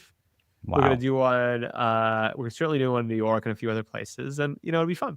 This is oh my god, you got a whole new life forming here. The funny thing is, this stuff, the etiquette story is obviously pretty fun, and so like people like Morning Brew, who just like keep making videos about this, and like there's this whole etiquette thing going on, and I'm like, oh my god, I've done some pretty good investments in my life, built some cool products. Am I going to be ultimately remembered as like the etiquette guy? That's kind of hilarious. That's what we're doing I'm into here. It, I'm into it. I'm fine with that. So I'll read you have the TLDR at the beginning. I'll just read this real quick and add anything that we're missing. So this is just like what to do if you do nothing else. Remember, the goal of all etiquette is essentially building trust and project genuine confidence. Always maintain an abundance mindset. Remember that you are worthy and have nothing to prove, and that it's okay to ask questions, and keep your heart rate low. That's the points. If nothing else, if you remember those points, you will be served well. There we go. Okay, I'm going to take us to close out, make this more of a regular episode. I'm going to take us to 2 recurring segments on the podcast, AI Corner and Contrarian Corner. I don't know if I told you I was going to ask you these questions, All right, but I'm going to lay it go on for me. it. I love Contrarian Corner. An Okay, AI great. Corner, depends what you mean by that. So the question in AI Corner is just, what's one way you found AI useful in your work or life that might be helpful for people to hear? So look, I'm by default pretty skeptical of most AI applications. I will say the thing that I've had the most fun with AI and I find great is it actually is partially where the cartoons for this came from. Is I built a little personal news aggregator called Letter Meme that basically takes all the newsletters I don't have time to read and turns them into daily cartoons. Like, so I have a grid of like what's going on in the world as a front page in cartoons. And I actually love it. It's like the best way I get an overview because there's all these smart newsletters. You don't have time to read any of them. So I pipe them all in. And Except then Lenny's newsletter. continuously- But keep going. And what? Except Except Lenny's Lenny's, newsletter. Sure, of of course. course, That one I of don't put in the course. aggregator. Although, Of course. I don't do that. But it's great. So I'm super into it. And that's lettermeme.com. I'm checking it out. I love this. I lettermeme.com. love this. So this is AI generated, aggregates all the important newsletters and creates a little summary and a cartoon. Yeah, and you can make your own. So like for me, I'm looking at this now. There's actually one thing that got messed up on this we need to change. But the idea is you basically get an email digest once a day, and it's continuously updated to like what's going on in the world, and you pipe your Amazing. own newsletters into it. So it's like whatever you actually trust and pay attention to. Genius. And how did you build this? Was it vibe coded? Did you have an engineer help you? Well, both actually. Like the vibe coding thing, this is exactly what vibe coding is good for. Is like this is like, Cursor and DigitalOcean and Cloudflare will get you a long way in terms of just like building this stuff on the fly. And so I built the first version of this myself end to end. But then vibe coding also doesn't really scale. And so the reality is after a certain point, I had some friends who are great engineers just take it and like up level it in a few ways that I honestly ran out of time to work on. Well, let's go to Contrarian Corner. This could be an entire podcast conversation with you, I suspect. But just like, what's something you want to share that you believe that most other people don't believe? I think that the seed venture capitalists who invest in companies that are branded as AI companies are going to lose an impossibly large amount of money in the coming years. And that doesn't mean that I don't think you should be using AI to build things. I actually think you absolutely should. It's kind of like not using AI in your startup is the equivalent of not using the cloud in like 2010 or like not using the internet in like 2000. It would be insane. Like, of course you're going to use these tools, but there's a difference between a great business that you're using AI to supercharge or make better or just as a piece of infrastructure. That's not an AI business. This is the business, right? And I'm very into those versus like all of these companies that come out, whether that say we are the AI blank. I think they're all going to zero. Even, my kind of argument this from a seed perspective is like, look, is OpenAI a good investment or not? It's a terrible seed investment, right? The way the numbers baked out, even at a $500 billion market cap, when all is said and done, the seed investors have made something like 25 times their money. That's insane, right? If you think about it, like that's basically the worst. It's like a middling at best seed investment for like the company that is defining the moment. And the reason is because these things are so capital consumptive. So if you're trying to deploy $100 billion, the market is fragmented. People want to dream a dream. People like want religion. They want belief. Like there's a bunch of reasons why you can like squint and justify it. You know what? If the storytelling of Elon allows SpaceX, which by the way, I love, I think SpaceX is an awesome company.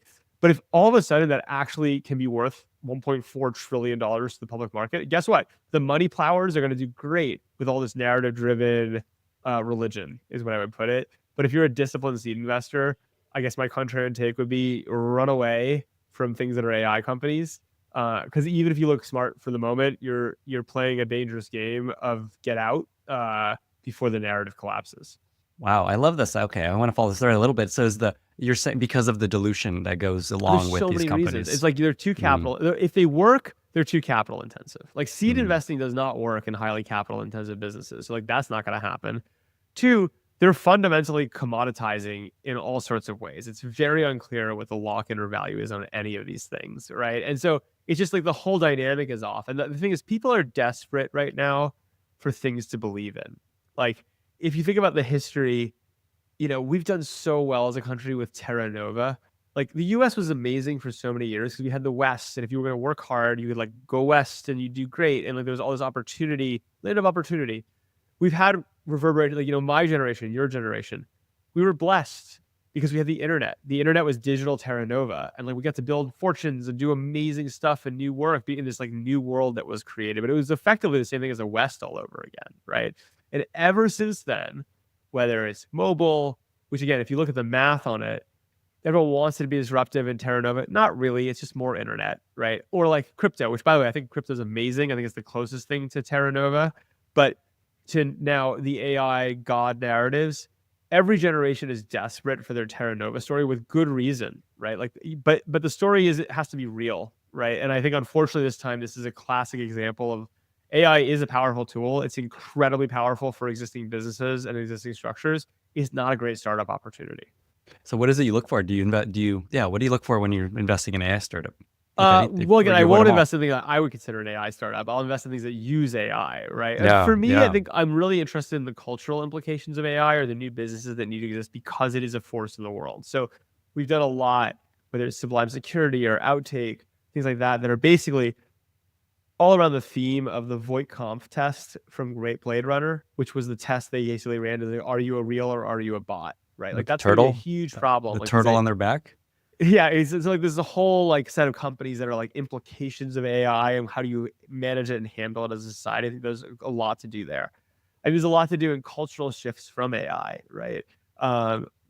There's all sorts of interesting trends to follow there. Like there's all sorts of businesses that will be disrupted. They're like not AI businesses, they're businesses that will be disrupted in interesting ways. So I think there's a lot of opportunity, but again, I think I at least draw a distinction between if you're trying to be, certainly a foundation model company, but like any of these things that are like, we're going to win because AI, I'm like, yeah, you're going to win because of something else, right? And AI is going to be a propellant to it. Sam, you're a fascinating human. I feel like we could talk for hours. Is there anything, before we get to our very exciting lightning round, anything else you wanted to Look, I'm happy share? to be here. Like, I love your work. It's good to be on your podcast. Happy to bullshit whenever. But no, we're good. Okay, well, with that, we've reached our very exciting lightning round. I've got 5 questions for you. 5 questions. I'm ready. 5 questions. What are 2 or 3 books that you find yourself recommending most to other people? Ooh, okay. So let me pull up my list because I got to pull up my Kindle for this. One is I'm reading right now. I got to admit, I like to make fun of Mark Andreessen a lot, but he recommended a book called The Ancient City, which is fascinating. And so I'm in the middle of that right now. I'm really enjoying it. Man's Search for Meaning is great. I'm just going through. What have I read recently? You know what's great? Area 51, An Uncensored History of the Top Secret Military Base. Not very erudite. Great book. And then I honestly think the one serious one I'll make a recommendation on is Lessons from History is like one of my favorite books ever. I would really, really, really recommend it. It's a short read, but Lessons from History by Alan Durant is like probably the most approachable, non-obvious book I love. I did that one on Audible, and you just listen to it all, like not like in a couple hours. It's a short read. It's not a long book. I honestly think from a few hours of investment to intellectual return. My one real answer right now would be that. I could give you 1,000 others from, there are things like The Banana King. Have you heard this one? Have you seen this one? Oh my God, this is so good. What's it called? It's The Fish That Ate the Whale. Incredible book. So is The Last Kings of Shanghai, if you know that one. Like these are all like amazing books, but they're longer and they're more stories. Just everyone on the podcast should go read Will Durant. Okay, I love it. Favorite recent movie or TV show that you've really enjoyed? Oh, I gotta say, recent. I think Landman is fabulous. Have you watched Landman? Yeah. I think it's great. Episodes. I'm like really into it. That would be my most recent take. What's interesting about that show is now tech companies are all super into energy and I'll tell you a funny story, which is I talked to a founder who's in Midland, Texas, and it was just kind of part of the show. And it's so classic and typical. He's like, all these Silicon Valley people now think they understand the energy industry because they watched Landman. He's like, I'm like, it's like wild, but I totally believe it. Like, cause I know too many venture capitalists are like, oh, I now understand this because I watched Landman. And he's like, it's totally a thing. I would feel that. Okay. Favorite product that you recently discovered that you love. Could be like a gadget, could be an app, could be clothing, could Okay, be. I'll pitch. I'll pitch people on. This is a little self-serving, but I will pitch people on June date. So, okay, I actually don't use this product because I'm happily married, but this is cool. And here's the basic idea: is if you think about so much of AI right now, this goes back to like what businesses do you overhaul that are interesting that have AI implications but are not AI. So everyone's got this like old virtual girlfriend, loneliness. You're gonna chat with your friend, like whatever, fine. These guys came out, and what they do, they're like, look, if we're really trying to match up humans, like call it Tinder 2.0, one of the best sources of information to do that is their ChatGPT histories. So this app is kind of built around the premise of distilling. You ask ChatGPT a structured prompt that they've designed. It pulls out an unbelievably good profile of who you are. And then you basically match with people based on like what you're actually asking ChatGPT about and the implications of who you are and like that. And the fun part is I haven't obviously done dates on it. Again, not for me, but I have pulled my profile from like, wow, this is like shockingly good description of who I actually am. And so I think that's like a really fun business. It's like that prompt that the ChatGPT folks once had of just like visualize my space based on everything you know about me, and it was like, holy moly, It's like you know a lot. It's pretty good. And so in this dating app, I love this idea. It's so good. So do people read that? Are they able to see that as your profile, or it's like private? It's a little abstracted from that, okay, and like okay. this, but it's like the matching and the core thing is like based on it, and it's like Yeah. again, I was just like, wow, like this is good, like. And it goes on dates for you. Okay, so it's like it simulates what a date might be like between you two potentially. I guess. Yeah. Your AI goes on dates for you, receives one high match, each one carefully selected. Wow, so fun. It's good. I get it. If you're What a single, world. I tried with my newsletter at one point. I was like, oh, honestly, the people who read my newsletter are pretty weird and specific. And so, hey, why don't I just like offer a matchmaking service where I'm like, okay, if you read my newsletter really and you're here, tell me who you are. I will like build a little LLM and try to match with people. Didn't work for me because candidly, you know what happened? Way too many qualified women and not enough men. I just don't have the liquidity. Like I have 100 great women who wrote in me like, hey, this is what I'm looking for. This is who I am. You're like, you were an amazing person. And then like the 4 guys who write in are like, I want a 25-year-old hot girlfriend. You're like, this is not going to work. But June date might have the liquidity to make it work. By the way, your newsletter is awesome. Tell people where to find it while we're on that topic. You actually can't. Like, I just kind of like, there's no way to sign up for it. If you send me an email, Perfect. If you send me an email, lesson@gmail, I'm fine with like, then if I respond, you get automatically added. I basically just like, that's how I like people I'm interacting with get added, or I'll just add you. But it's actually funny. There's not, or you can do actually, that'll get you on it, is if you go to wlesson.com, WLESSIN.com, I have my little like bot app up that like includes like a little LLM that kind of is trained on my writing just because I was having fun building it. If you enter your email address there and talk to it, it will add you. But no, there's not like a sign up page. Okay, for it. I love this contrarian growth strategy. No, you can't really sign up.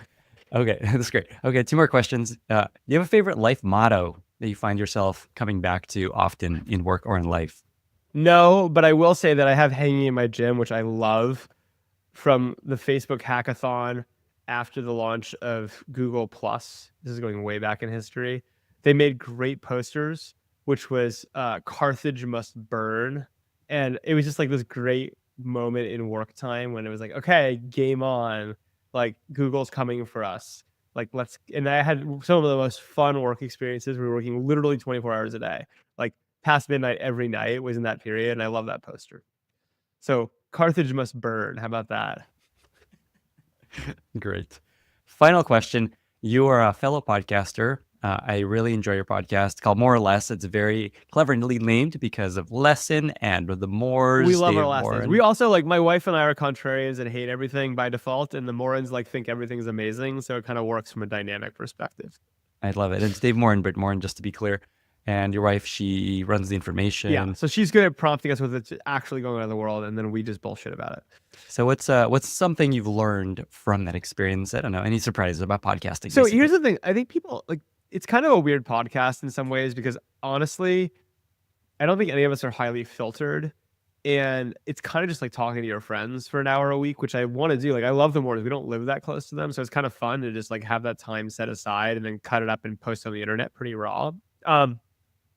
Here's the funny thing about it. It's fun. It serves our purposes way more than I actually expected it to, which is we enjoy doing it, which is the most important part. We would do it if no one was listening. And weirdly, like a lot of our friends and people we care about in the industry seem to pick up the pieces they like from it and like talk to us about it. So it's like a great conversation starter. So it's like weird. It's like, I don't like, it's not a huge podcast. It's big enough, but I actually think the thing that's been most surprising to me about it is that even though like we don't really have growth strategies and like we're not trying to blow it up and like we don't get paid for it, it's like weirdly useful. Is what I would say. Even the fact that it's like, I don't know. I'm not sure if that's your experience too, but like, and I think your podcast is probably much larger than ours, but it's like weirdly listened to and useful by the people that like we care about. And it's fun, despite the fact that, it's not like it's not all in or something. Yet. I don't think it ever will be. It's like way too niche, Yeah. But we have fun. I mean, I would happily do it with my friends if no one was listening. And then it's like, that's kind of wild that a bunch of people that we actually do care about find the pieces that are interesting. And it actually is helpful from a business perspective because you bullshit about something and then some entrepreneur shows up and is like, hey, by the way, here's a better idea. You're like, that's great. Sam, you're awesome. This was such a fun chat. Very different from my regular podcast. I think people will find this extremely interesting and useful, as I thought, and also fun. To final questions, where can folks find you online if they want to reach out, check out I'm your fund, basically let just people know? Look, our venture firm is called Slow Ventures, slow.co. I'm Sam Lessin. I'm kind of Lessin everywhere, whether it's like Twitter or Instagram or whatever you used. Or just lesson@gmail is my last name, is my email address, and I do read it. So I don't know. I appreciate you having me on. It's always fun to see you. It's been too long. And I don't know. Come hang out in the pool house sometime. Okay. I love this this as an excuse to hang out. Sam, thank you so much for being here. Hey, great to see you. Bye, everyone. Thank you so much for listening. If you found this valuable, you can subscribe to the show on Apple Podcasts, Spotify, or your favorite podcast app. Also, please consider giving us a rating or leaving a review, as that really helps other listeners find the podcast. You can find all past episodes or learn more about the show at lennyspodcast.com. See you in the next episode. The wealthiest companies in the world are willing to spend whatever it takes to improve model capabilities. We're entering the era of evals. We started working with all of the top AI labs. What the labs need is a labor marketplace. They actually need extraordinary professionals that can measure model capabilities. You found this pocket, maybe the biggest business opportunity in history. We grew from 1 to 400 million in revenue run rate in 16 months. Fastest ascent in history. Why is this so valuable? The market is bound by the amount of things where humans can do something that models can't. The lab's primary bottleneck to improve models is how they can effectively have some way of measuring what success looks like for the model. There's this tweet that you retweeted. If you really think about it, we were put on Earth to create reinforcement learning training data for labs. It's highly likely that the entire economy will become an RL environment machine, building out all of these worlds and contexts. And I think the narrative in AI over the last 3 years has almost entirely been one of job displacement. But very few companies and people have talked about this new category of jobs that's being created. I talked to a lot of people about what should I be studying? Where should I be getting better? How can they leverage this technology to do so much more? We'll give people interviews where we say, use whatever tools are available to build a website, and let's see what product you're able to build in an hour. Today, my guest is Brendan Foodie, CEO and co-founder of Mercor. Mercor is the fastest growing company in history to go from $1 to $500 million in revenue. They did this in 17 months, less than a year and a half. Brendan is also the youngest unicorn founder ever. They just raised $100 million at $2 billion valuation. Mercor, if you haven't heard of them, helps AI labs and AI companies hire experts to help them train their models using AI. They've never had a customer churn, their net retention is over 1,600%, and they're on a 9-figure revenue run rate. In our conversation, we talk about the increasing value and importance of evals, the landscape of AI training companies like Mercor, and why they've become so important and valuable, how Brendan discovered this opportunity, his insights on what product market fit looks like, the core tenets he's instilled within his organization that have allowed him to build the fastest growing company in history, what people writing evals for labs are actually doing day to day, which skills and jobs are going to last the longest with the rise of AI, why he doesn't think we'll see AGI or super intelligence anytime soon, and so much more. This episode is incredible. You need to hear this. If you enjoy this podcast, don't forget to subscribe and follow it in your favorite podcasting app or YouTube. It helps tremendously. Also, if you become an annual subscriber of my newsletter, you get 15 incredible products for free for 1 year, including Lovable, Replit, Bolt, N8, and Linear, Superhuman, Descript, Whisperflow, Gamma, Perplexity, Warp, Granola, Magic Patterns, Raycast, ChatPRD, and Mobbin. Check it out at lennysnewsletter.com and click Product Pass. With that, I bring you Brendan Foodie. This episode is brought to you by WorkOS. If you're building a SaaS app, at some point your customers will start asking for enterprise features like SAML authentication and skim provisioning. That's where WorkOS comes in, making it fast and painless to add enterprise features to your app. Their APIs are easy to understand so that you can ship quickly and get back to building other features. Today, hundreds of companies are already powered by WorkOS, including ones you probably know, like Vercel, Webflow, and Loom. WorkOS also recently acquired Warrant, the fine-grained authorization service. Warrant's product is based on a groundbreaking authorization system called Zanzibar, which was originally designed for Google to power Google Docs and YouTube. This enables fast authorization checks at enormous scale while maintaining a flexible model that can be adapted to even the most complex use cases. If you're currently looking to build role-based access control or other enterprise features like single sign-on, skim, or user management, you should consider WorkOS. It's a drop-in replacement for Auth0 and supports up to 1 million monthly active users for free. Check it out at workos.com to learn more. That's workos.com. You fell in love with building products for a reason, but sometimes the day-to-day reality is a little different than you imagined. Instead of dreaming up big ideas, talking to customers, and crafting a strategy, you're drowning in spreadsheets and roadmap updates, and you're spending your days basically putting out fires. A better way is possible. Introducing Jira Product Discovery, the new prioritization and road mapping tool built for product teams by Atlassian. With Jira Product Discovery, you can gather all your product ideas and insights in one place and prioritize confidently, finally replacing those endless spreadsheets. Create and share custom product roadmaps with any stakeholder in seconds. And it's all built on Jira, where your engineering team is already working, so true collaboration is finally possible. Great products are built by great teams, not just engineers. Sales, support, leadership, even Greg from finance. Anyone that you want can contribute ideas, feedback, and insights in Jira Product Discovery for free. No catch. And it's only $10 a month for you. Say goodbye to your spreadsheets and the never-ending alignment efforts. The old way of doing product management is over. Rediscover what's possible with Jira Product Discovery. Try it for free at Atlassian.com/Lenny. That's Atlassian.com/Lenny. Brendan, thank you so much for being here. Welcome to the podcast. Thank you so much for having me, Lenny. I'm a huge fan and so excited to have a conversation. I'm really excited to have this conversation as well. I'm a huge fan of yours. I'm excited for more people to learn about you and what you're building. I want to start with a tweet that you have pinned at the top of your Twitter feed right now. And here's the tweet, quote, "We are now working with 6 out of the magnificent 7, all of the top 5 AI labs, most of the AI application layer companies. One trend is common across every customer. We're entering the era of evals." The reason this caught my attention is that's one of the most recurring trends on this podcast. People talking about the increasing value of learning how to do evals well and the value of evals for companies. Feels like still people don't know what the hell this is, what we're talking about, why this is so important. Talk about just what you think people are still missing, what they need to know, what this era of evals means. If the model is the product, then the eval is the product requirement document. And the way that researchers day-to-day looks is that they'll run dozens of experiments where they'll make small improvements on an eval set. And reinforcement learning is becoming so effective that once they have an eval, they can hill climb it, right? If you look at just how fast people were able to saturate Olympiad math once they focused on it, how fast we're even saturating SWE bench once we focus on it. And so in many ways, the barrier to applying agents to the entire economy to automate every workflow is how do we measure success? How do we eval it?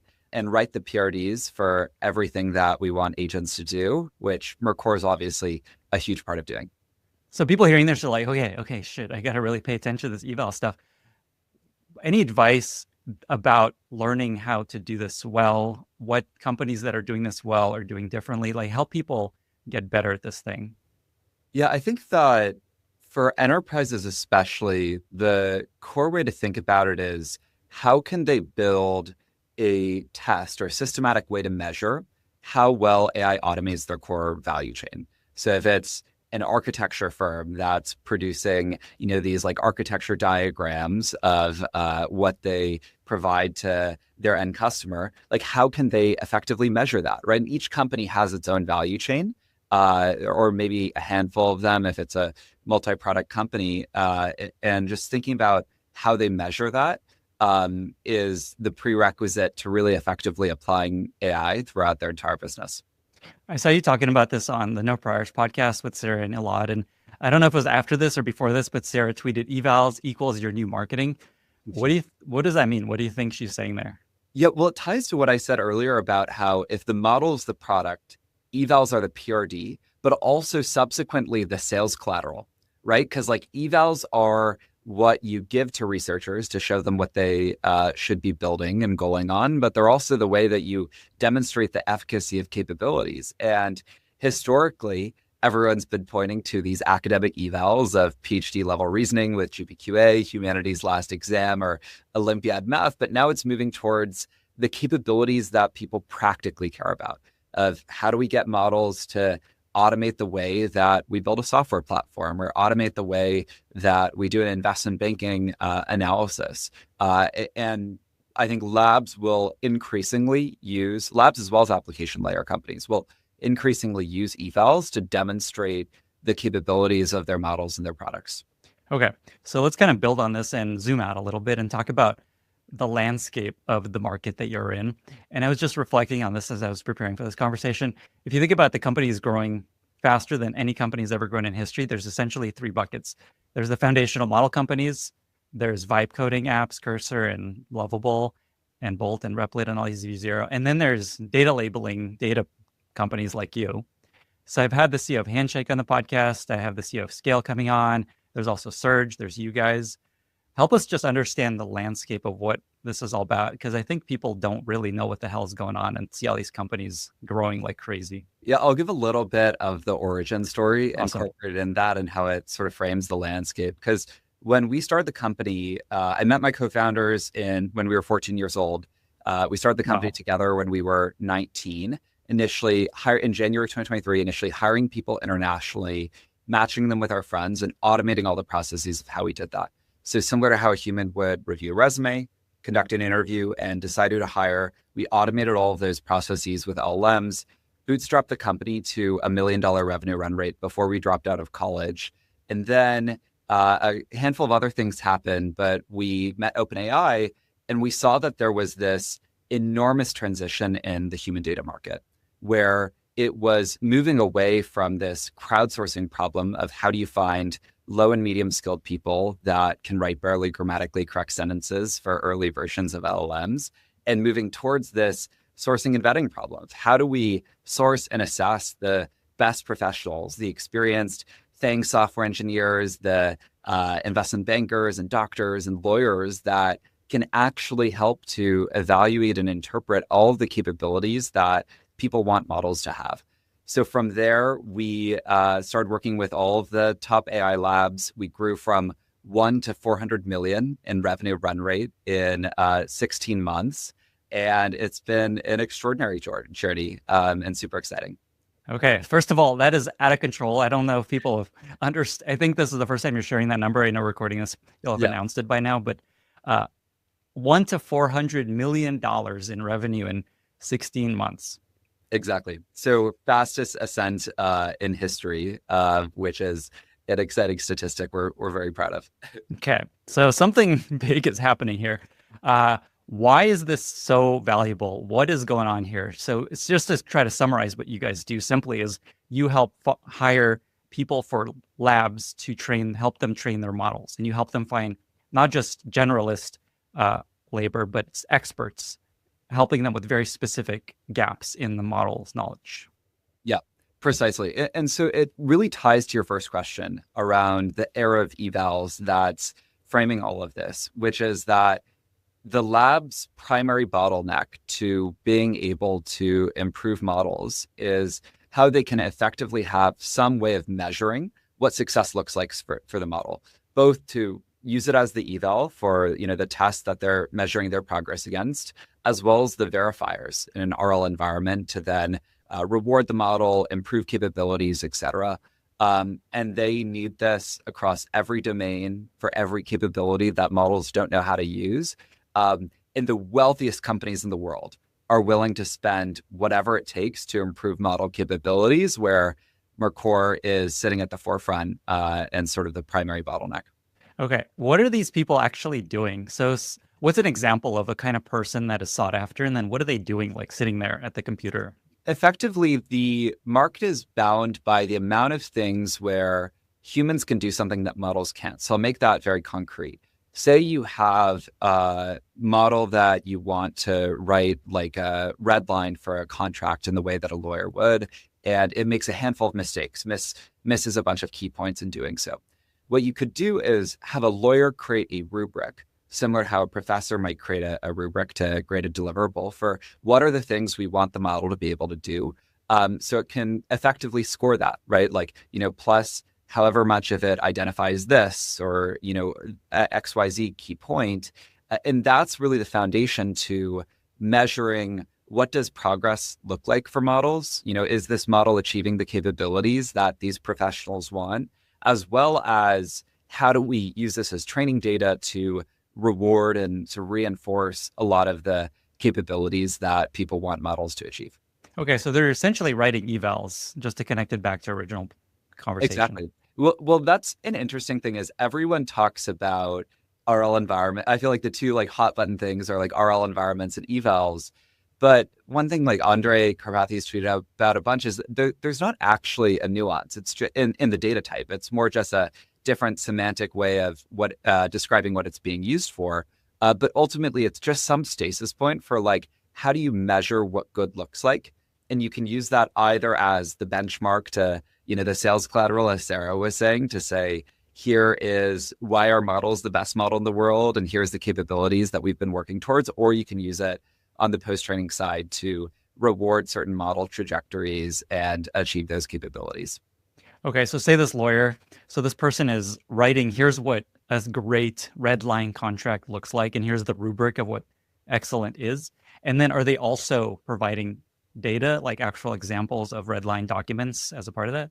They may. So the data landscape historically has included two kinds of data. The first is supervised fine-tuning data, which is input-output. When people think about like fine-tuning in the historical sense, that's what it is. The second is RLHF, where the model will generate a couple of examples. We'll choose, which is the most popular example. What everyone is generally moving towards is reinforcement learning from AI feedback instead of human feedback, where you have instead the human define some sort of success criteria, some way to measure that.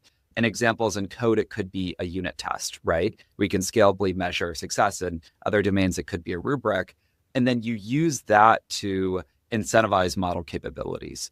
And it's far more scalable and data efficient. And so that's why a lot of, the broader trend in the market across the board is moving towards RLAIF to both eval models as well as improve capabilities. I had the one of the co-founders of Anthropic on. He's said exactly the same thing. That's what they've done at Anthropic, is move towards AI-driven reinforcement learning. So essentially, if I can understand this correctly, I'm the layperson here trying to understand this on behalf of the audience.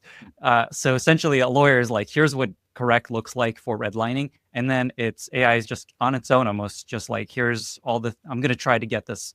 I'm going to try to improve on this, and I know if I'm heading in the right direction based on this eval/rubric I've been given.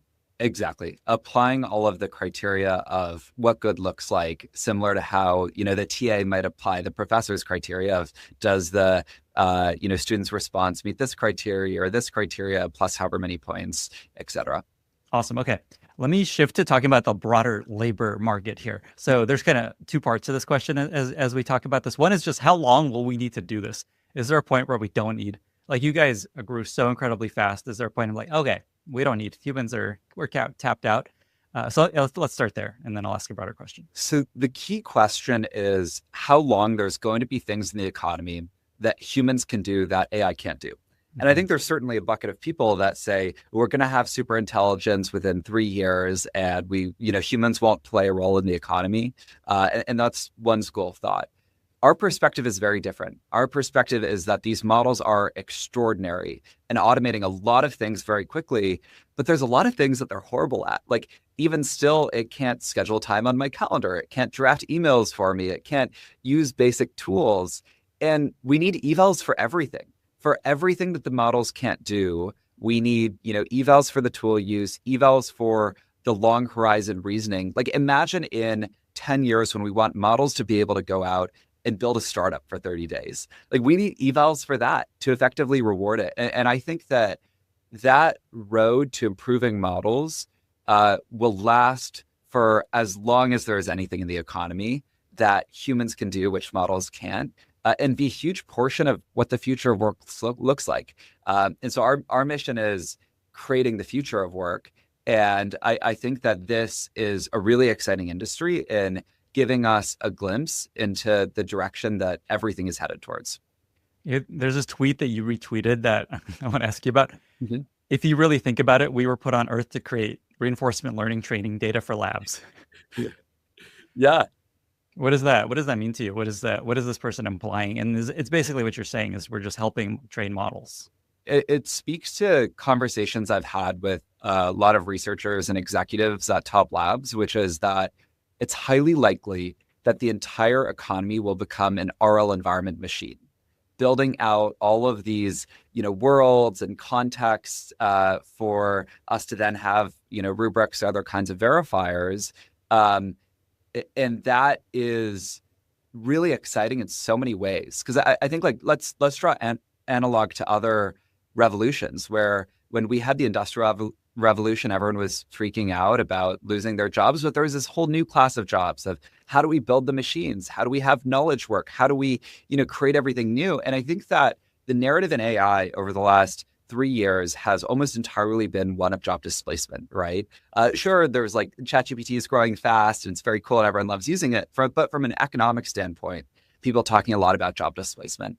But very few companies and people have talked about this new category of jobs that's being created and what that's going to mean and how people can prepare and upskill for that. And I think that the most exciting thing possible is creating that future of how do humans fit into the economy and how will that evolve over time? I talk to a lot of people about just like, what should I be studying? Where should I be getting better? People in school right now are just like, what is even going to be valuable in the future? You're at the center of a lot of just what jobs are most in demand, how hiring is evolving. So let me just ask you a very concrete question. What jobs do you think will remain in the future, / what skills are still worth investing in for younger people, especially? In terms of jobs, I would respond with a category of things that have very elastic demand are going to be super exciting. Because when we make people 10 times more productive, we'll build 10 times, if not 100 times as much software as an example, right? And so I think the product managers that can now do so much more are going to be extremely well positioned. Insofar as the skills, I think it's people that can leverage AI to do whatever their day-to-day workflows are. Like I have had a couple conversations with teachers where they get my thoughts on how they should be assessing their students. Because, we originally started out curating all of these AI interviews and assessments for people and have thought about this immensely. And what we realized is that you don't want to fight against them using the models, right? It's sort of similar to like when the calculator came out, you don't want to give people all of this arithmetic homework of like, how do you get them to do it and not use the calculator? You want to tell them, use the tools and let's see what you can do. And so we'll give people interviews where we say, use ChatGPT and Codex, use Claude Code, use whatever tool, Cursor, and whatever tools are available to build a website. And let's see what product you're able to build in an hour. And so I think that I give that an example insofar as talent assessment, because I think it pertains also to the skills that people should be honing in on of how can they leverage this technology to do so much more in whatever industry or vertical they're operating in. When you talk about being elastic, is it like generalist being good at just a bunch of different things, or what do you say? What do you mean when you think elastic? So I more mean how much capacity for demand there is in that industry. So I'll give a couple of examples. Like in accounting, I think realistically, we only need so much accounting in the world, right? Like maybe there's areas where we can do more and that'll be good, but it doesn't feel like the world needs 100 times more accounting. On the other hand, in software development, right? Like I think we can ship 100 times more features for our products, move 100 times faster, build so much more. It feels like there's unlimited demand for the industry. And I think Mark Andreessen tweeted about this recently, that software is the most elastic industry of all, where when we increase productivity, there's so much more that will be built. And it's definitely characteristic of a lot of other domains as well. And so I would focus on those domains where if we make everyone 10 times more productive, that'll increase demand, not reduce it. Okay, so you're in the bucket of learn to code, still useful as a skill. Take computer science. Okay. And so in terms of elastic categories of jobs, sounds like engineering, product management is in that bucket. Great. A lot of people listening to this are PMs. What else, like design, user research? I don't know. What else do you feel is in that bucket from what you've seen?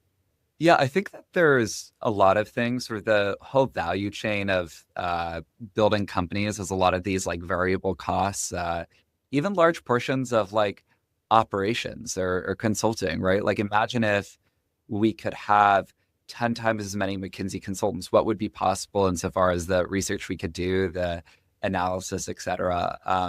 But I think the companies and people that are going to succeed are those that lean into this narrative of abundance, of how do we do so much more, rather than fighting back against it, of how do we try to stop displacement. So along those lines, I think about your second bucket, which is the people that will be most successful. It's not like a specific skill, but it's being good with AI, using AI to become better at what you're already doing. This reminds me of Elon's whole thing with Neuralink, which if I don't know if this is how he put it, but the way I've always heard it is he wanted to build Neuralink because in the future, when AGI and super intelligence is around, we need a way to compete. And the best way to compete is plug our brains into a super intelligence so we have a chance. And it feels like that's what AI is, like getting good at AI tools is essentially, is having this superpower. Figuring out how to leverage them and incorporate it will definitely be of paramount importance. Yeah, it just comes back to this almost cliche quote now. It's AI won't replace you. People that are really good with AI will replace you. I think it's totally spot on. And I've definitely seen this at the enterprise level as well, where there are certain enterprises we talk to that are almost like fearful, not wanting to engage, not wanting to, eval their businesses because that'll provide the evidence that their value chain is being automated. And there's others that, I mean, literally, like, some of the most recognized, sophisticated Fortune 500 businesses that have this mentality. And there's others that are leaning into it of, if we have the ability to do 10 or 100 times more, what will that mean? And how do we lean into that future? Because there's so many things that are going to change over the next 10 years. And I think those are the kinds of businesses that are going to be successful. Let's talk about labor markets more broadly. You guys, so it's interesting though, you started not feeding people to AI labs, not training models. It was just like help people find jobs, help companies hire. And then you're like, oh, wow, this whole opportunity. You have this really interesting view on the future of just labor markets and hiring. Talk about that. Yeah, it's interesting. I remember when we started the company, as I mentioned, we were 19 and just had this like gut intuition that it felt so wildly inefficient that labor markets are so disaggregated. And what I mean by that is when we would hire someone internationally, they would apply to a dozen jobs. When we as a company in the Bay Area were considering candidates, we would consider a fraction of a percent of candidates that were available in the market. And the reason for that is that there is this matching problem that everyone's solving manually, where they'll manually review resumes, they'll manually conduct interviews, and manually decide who to hire. But when we're able to automate that matching problem at the cost of software, it makes way for this global unified labor market that every candidate applies to and every company hires from, facilitating a perfect flow of information in the economy. And I think that future is undoubtedly what we're heading towards. But what we've realized over time is that the nature of work is also changing dramatically. And part of building that future over a 10-year time horizon is like creating that future of work.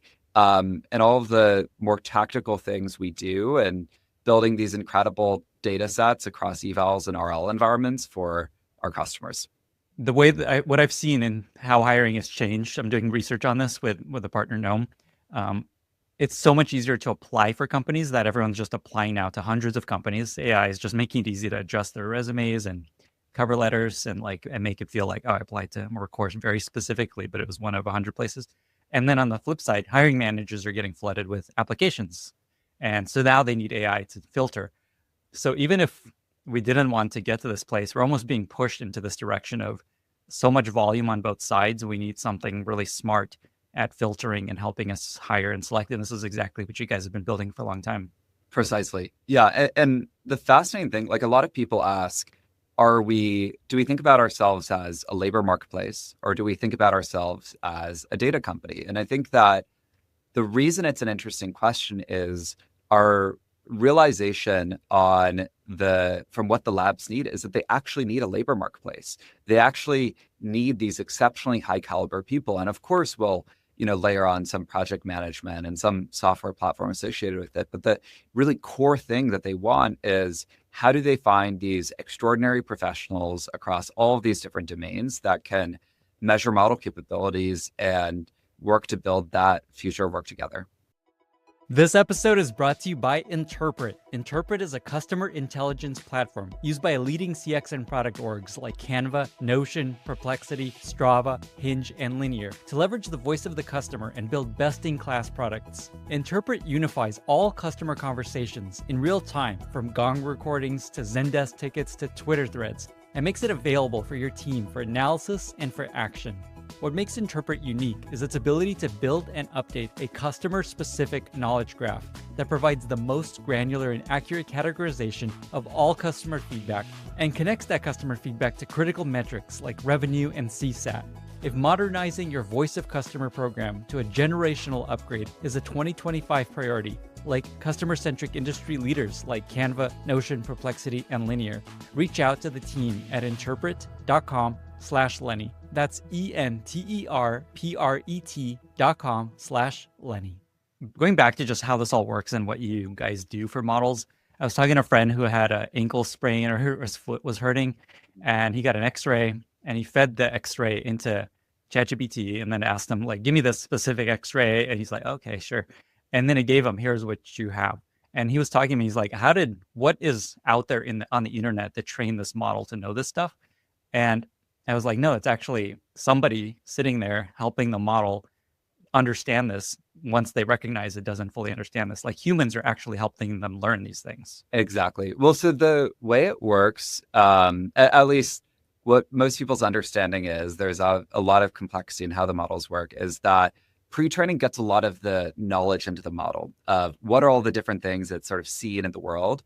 And then post-training and reinforcement learning is for all of the reasoning of what are the pieces of knowledge that are accurate, what are inaccurate, and what to prioritize at any given time to make a decision. And so behind that, there would have been radiologists that worked on the post-training data set to create some stasis point for here's the diagnosis and rewards and penalties associated with it. And it's really the quality of those people that went into the quality of the decision and recommendation that ChatGPT ultimately made. So let's actually follow that thread, because that's really interesting, and I don't know how many people understand it. I sort of understand it. So the work that you do and these experts do is post-training. It's not feeding data into the model that it's trained on. It's, we have this model GPT-5. Now here's all the things it's missing. Let's add to it. Exactly. Yeah. It's really allowing the model to focus on all the right tokens from pre-training, all the right things in model context, upweighting the effective reasoning chains to enable the models to reason better in a more generalized way. What's the scale of people just working on the stuff? Is like thousands, tens of thousands, hundreds of thousands? Tens of thousands at any given time, hundreds of thousands more generally. I mean, it's huge. And the most exciting thing is that it's growing really quickly. I mean, I think that to your question also about the competitive landscape, historically, there were all these crowdsourcing companies that would get these super high volumes of low skilled people. I think like Scale and Surge were the primary companies that pioneered that industry. And then in this transition to higher skilled labor, what people realized is that actually you can go a lot further with just getting higher caliber people, even in smaller amounts initially. And now subsequently scaling that back up once they're able to meet the quality bar. And I think that there's a bunch of companies that after our success and very rapid revenue growth that started early last year have chased after that, which makes sense, right? And seeing that the market was changing very quickly, we were taking off and trying to pursue a similar thesis on the market. It's interesting. There's always been these companies, Alpha Sites and GLG, that like sort of did this before AI, or is like pay to connect to an expert and ask them questions about stuff. And essentially, okay, it turns out this is really useful for models. We don't need the person in the middle. Exactly. Yeah. Well, but one core difference is that Alpha Sites would generally be a one-off call versus a lot of our work is really hiring people for projects, right? Of how do they work on something for a longer period of time. And so that's, I think, one of the reasons that some of the traditional expert networks have struggled to get into this. And also, how do you like retain those people and think about all the incentives where it actually looks more similar in some ways to one of the traditional labor marketplaces of an Uber or DoorDash, just with much higher skilled talent that's treated exceptionally well. It's such a good opportunity for me to learn so much about this. So I'm going to ask questions Yeah, that are so interesting to me. How much of the experts are focused on specific concrete knowledge versus personality and like softer skills? How much of it is like, here's how you do an exam, here's how you do an X-ray? It depends on the lab. It's a lot of both. I think that previously it might have been more softer skills, but now a lot of the labs are focused on their business models of what are the economically valuable capabilities that drive revenue and leaning a lot into these professional domains. But I think the creative side is also still really important to everyone. And so we're seeing a meaningful amount of both. Like we hired all the people from the Harvard Lampoon a couple of months ago, their comedy club, to help with making models funnier. And so do all sorts of stuff like that, hiring Emmy award-winning screenwriters and everything across the board on creative capabilities that you'd look for. That is amazing. What a cool story. Yeah. I'm excited for this to kick in. How fast do these things turn around? Like say you hire this team, like how fast are we going to see the impact potential? Is it like months? Is it years? Well, so it depends because some models or some labs will release iteratively where they'll just improve the model behind the scenes Without announcing a new model. Exactly. Sort of every couple of weeks versus others do these big releases. And so it depends a lot. We're behind all of them. But we move really fast. It would be a customer gives us a request of we need these, award-winning screenwriters. And within 24 hours, we'll turn around the experts. And then there's also this really interesting dynamic where in a set of 100 people that we hire, oftentimes the top 10% of people will drive majority of the model improvement. It's sort of like a company, right? If you have a 100% company, oftentimes the top 10% of the company will drive majority of the impact. And what that means is that when we're able to build proprietary advantages in identifying who are those top 10% of people, both insofar as how do we have them on our platform, but also identify and match them effectively, it creates so much value for customers that it's difficult to compete against.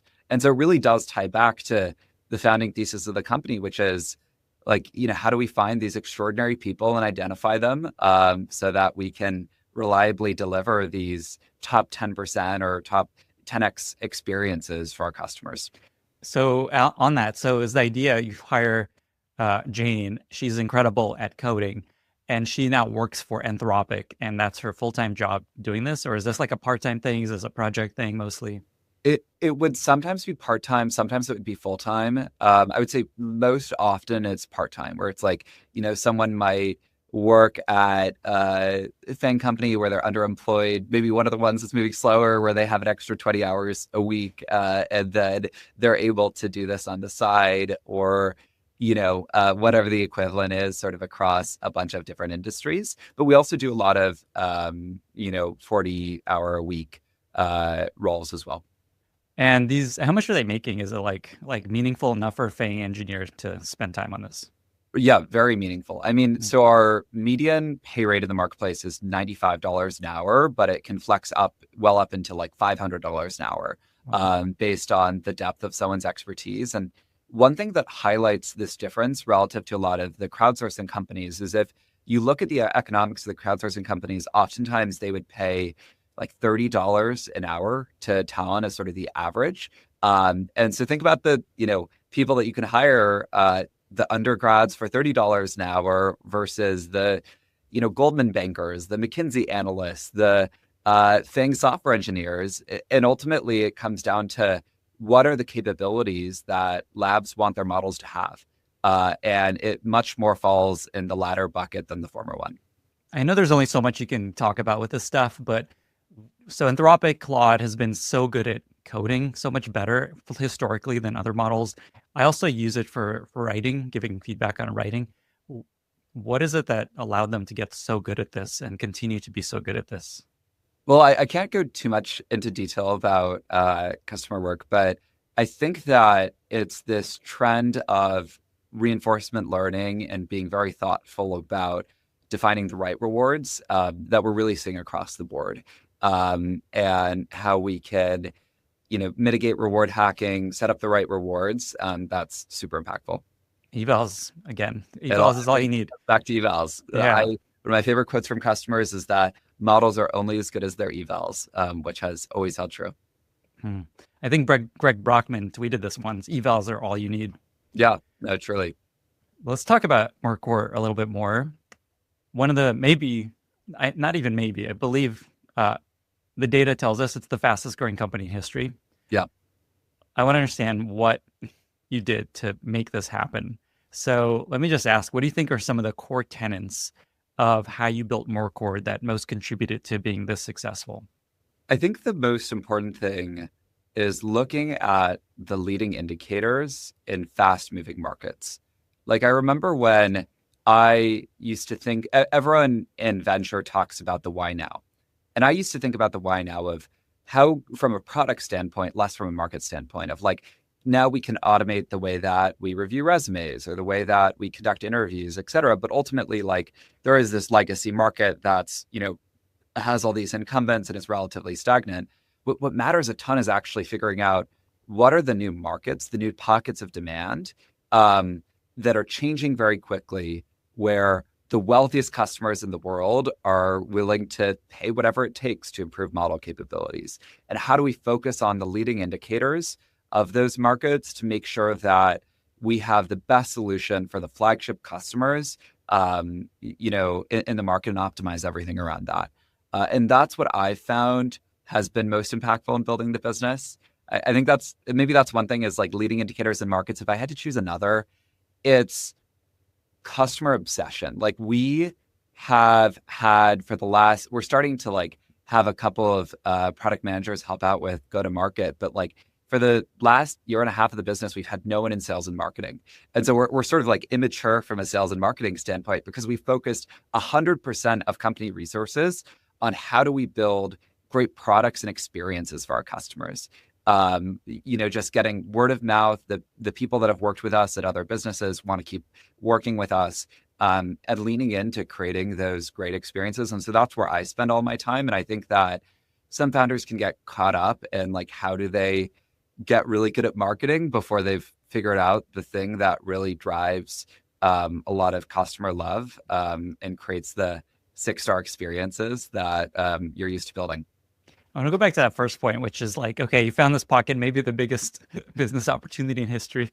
How did you first what was that moment of like, wait, this could be really big? So there's some crazy stories here. I remember we started the company, as I mentioned, in January 2023. And then in August 2023, when I was still in college, one of our customers introduced us to the co-founders of XAI. over a Zoom call, saying how we had these really smart Indian software engineers that were great at math and coding. So we met them and we explained how the software engineers we had were really good at math and coding because they weren't distracted by all the humanities. They didn't have to study history and English and all these other things, and they loved it, right? So they had us in 2 days later to the Tesla office, and we met the entire XAI co-founding team except for Elon while I was still a college student, right? And XAI was sort of just getting started at that point, and they were super excited about our focus on the quality of the experts. And so while they were still doing pre-training, they weren't ready for human data at the time, and we didn't start working with them at that point. We just knew from that point forward, before we even dropped out, that the market was about to change radically, and we needed to be at the frontier of that. And so then fast forward a few months, one of the crowdsourcing players came to us and actually used our platform to hire over 1,000 people, where there's this very interesting experience because we started getting flooded with support tickets about how those people weren't getting paid. And we obviously felt horrible because we had referred them to this opportunity. It was this like reputable company. And we realized that a lot of the incumbents were resting on their laurels with respect to what was needed in the experiences they were creating for talent in their marketplaces to help improve models. And there was this opportunity to work directly with the labs in a way that, kept the dignity of the experts in the marketplace, paid them extremely well, and sort of cut out the middlemen. And so we started doing that in May of last year. And then the rest is history. Wow. Hundreds of millions of dollars in revenue since. So what I'm hearing here is you were very open to looking for pull. You saw some pull, you explored it. And then once you saw that there was something really meaningful there, you just went deep on making that an incredible experience, as amazing as possible. Exactly. I think if I had to distill it into advice for founders, one thing I've realized is that I spent a lot of time trying to force product market fit. And in some ways, you should be persistent. You should have these theses that you have conviction about how the world will change. But sometimes you just need to sort of hear it from the market and know that it's there, the pull, to know the right places to focus. Because if it's difficult to sell, if it's extremely difficult to sell the marginal customer, you're not going to be able to grow a huge business. What you actually need to find is the customer that's surprisingly easy to sell into, where you're going to be able to grow with them. You know that it's a large pain point. And so it's some combination of being stubborn with respect to your thesis around how the world will change, but also very open-minded with respect to exactly what form that takes and how the market's developing and how your company will fit into it. That's an amazing insight. In the moments you described, felt like it was a combination of this XAI meeting, feeling like, oh, wow, they really, really want this thing that we sort of have, we're not doing an amazing job at. And then it's 1,000 people hiring the platform. Was it those two moments that are like, wow? Exactly. And those happened, keep in mind, while we were a seed company, right? So the first one was before we even raised any seed funding. We were totally bootstrapped because we bootstrapped the company to $1 million revenue run rate and have always remained super capital efficient. We've never burned money. We're lifetime profitable. And then we raised our seed round in September from General Catalyst. And it was the other experience after we raised our seed round where we really knew that there was an enormous amount of demand in this market, where we saw the volume, right? And we saw that the incumbents were sort of sleeping with respect to how the market was changing and the kinds of people that were needed to make that change happen. It's one thing to see this opportunity and start to execute on it. It's another to actually succeed at this scale and consistently win.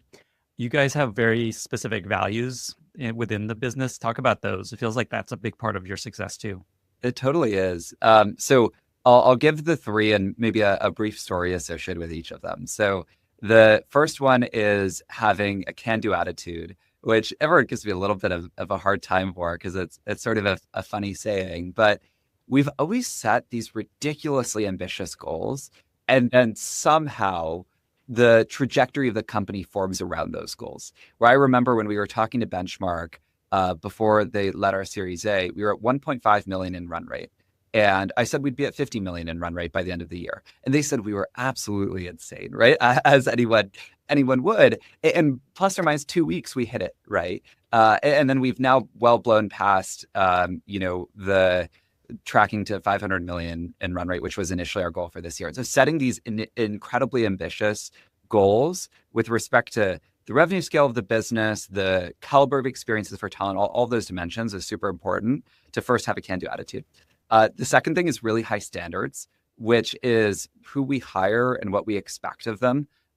We have an incredibly high hiring bar where we hire tons of former founders, people that have incredible experiences. We just hired or partnered with Sandeep Jain, who joined us as president. He was previously the chief product officer and chief technology officer at Uber, and joined our small, relatively small in the grand scheme of things, company to help scale up all the processes, where Uber is, of course, the largest labor marketplace in the world. So super high standards is of paramount importance. And then the third one that we really lean on significantly is intensity. And that if you look at the early cultures of businesses, of the legendary companies, thinking of Meta or Google, they have these incredible, intense early stage cultures of people just moving heaven and earth and doing whatever it takes to push the frontier of model capabilities.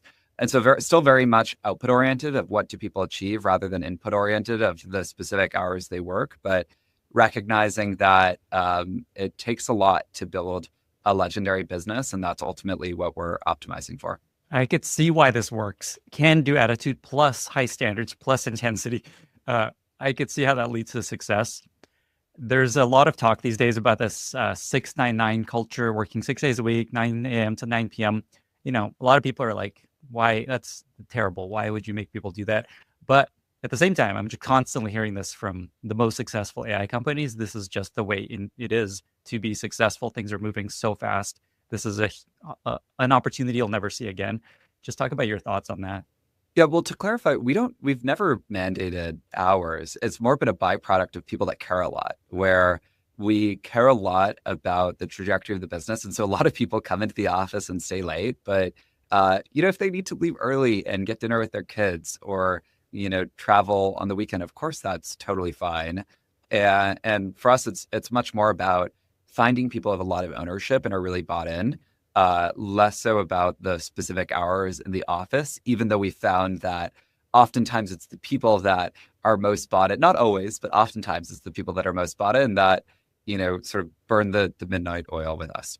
When you say high standards, is there something you could share that gives us an example of what you mean there? Because a lot of people think they have high standards and they don't. If you are very patient, there's always some trade-off between speed and quality when hiring. And I remember, especially for our first 10 people, we were just so patient and disciplined about finding some of the best people in the world. Half of them are, for our second employee, Sid, as an example, our second employee in the US, Sid, was previously the head of growth at scale, who joined us when we were a seed stage company. Daniel, who joined us, was previously scaled 2 consumer apps to over 100,000 users. And all sorts of just extraordinary backgrounds of our first 10 hires. And I think that initial talent density shapes so much of what the rest of the org looks like as you scale it out. I know you also have this perspective that people talk about waiting to hiring really slowly, but it's actually not necessarily the right advice. Talk about that. It's painful because it's a double-edged sword. On one hand, I'm thrilled that our first 10 people are so phenomenal. And I think that has paid dividends for the business. But on the other hand, I think that companies do get to the point where you just need to hire really fast. And there's some things where you need a lot of people to do them. And you need to recognize that, there's going to be some variance associated with hiring, but moving quickly is the priority. And I think that in some ways we moved too slowly with how we scaled out the team. And so the benefit is that everyone is extraordinary. We have this super high bar and we want to maintain that over time. But I think the downside is that, while the company has grown incredibly quickly, we likely could have grown even faster if we had moved a little bit more quickly, with especially ramping from 10 to 100 people. Okay, I was going to ask. So it sounds like the first 10 be very careful, take your time.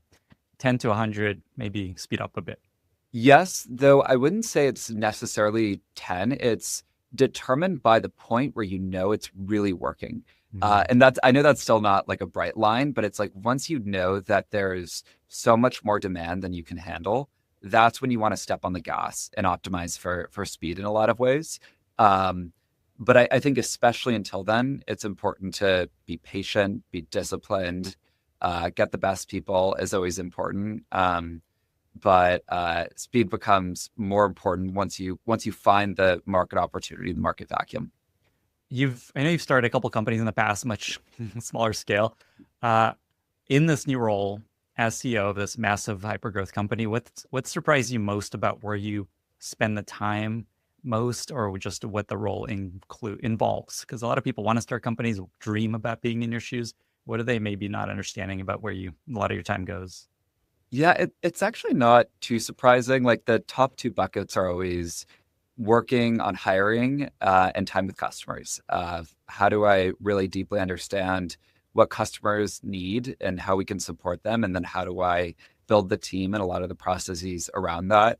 Of course, there's all of the ad hoc things I didn't expect of, dealing with the people questions of how do we set up our levels and our comp bands and all of that, which you sort of learn as you scale a business. But I think that the core places that I spend my time are in line with what I expected as well as what I love doing, which is very fortunate. So these two companies you've started in the past, maybe share what they were because they're fun. And then how do they help you be successful in this? Like what's something that they taught you that helped you in your current role? Yeah, so there's been like a dozen, but I'll choose my favorite two. Okay. So when I was in 8th grade, I started Donut Dynasty, where I saw that Safeway donuts were selling for $5 a dozen. And I was amazed because I felt like as an 8th grader, this was such an incredible deal. And so I started to bike down to Safeway, buy Safeway donuts for $5 a dozen, and then go back to my middle school and then sell them for $2 each, running really good margins, of course. It sold out super quickly. And so then I need to scale up. So I would pay my mom $20 to drive me in her minivan down to Safeway, buy 10 dozen donuts, go to my middle school, sell them all out. And then the school tried to shut me down. And so because I was selling like food on school campus, which they didn't like, so they had me in the principal's office asking me to not do that. And then I moved my donut stand over 50 feet. So it was off school campus, saying that they could no longer, police me. I remember we had competitors pop up where the competitors were charging. They bought these Chuck's donuts, which if anyone in the Bay Area knows are higher end donuts than Safeway donuts, but they have a higher cost basis. They cost $1 per.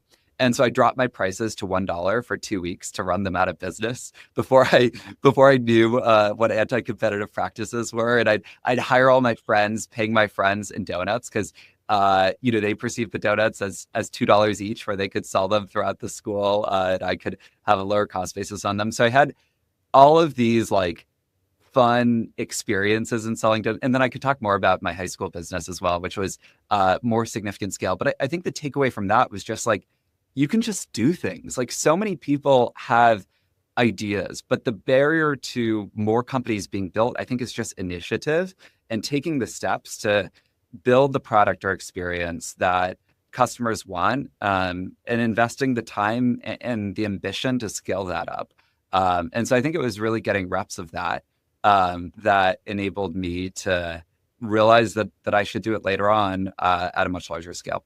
Amazing story. I love how wholesome that is versus like drugs.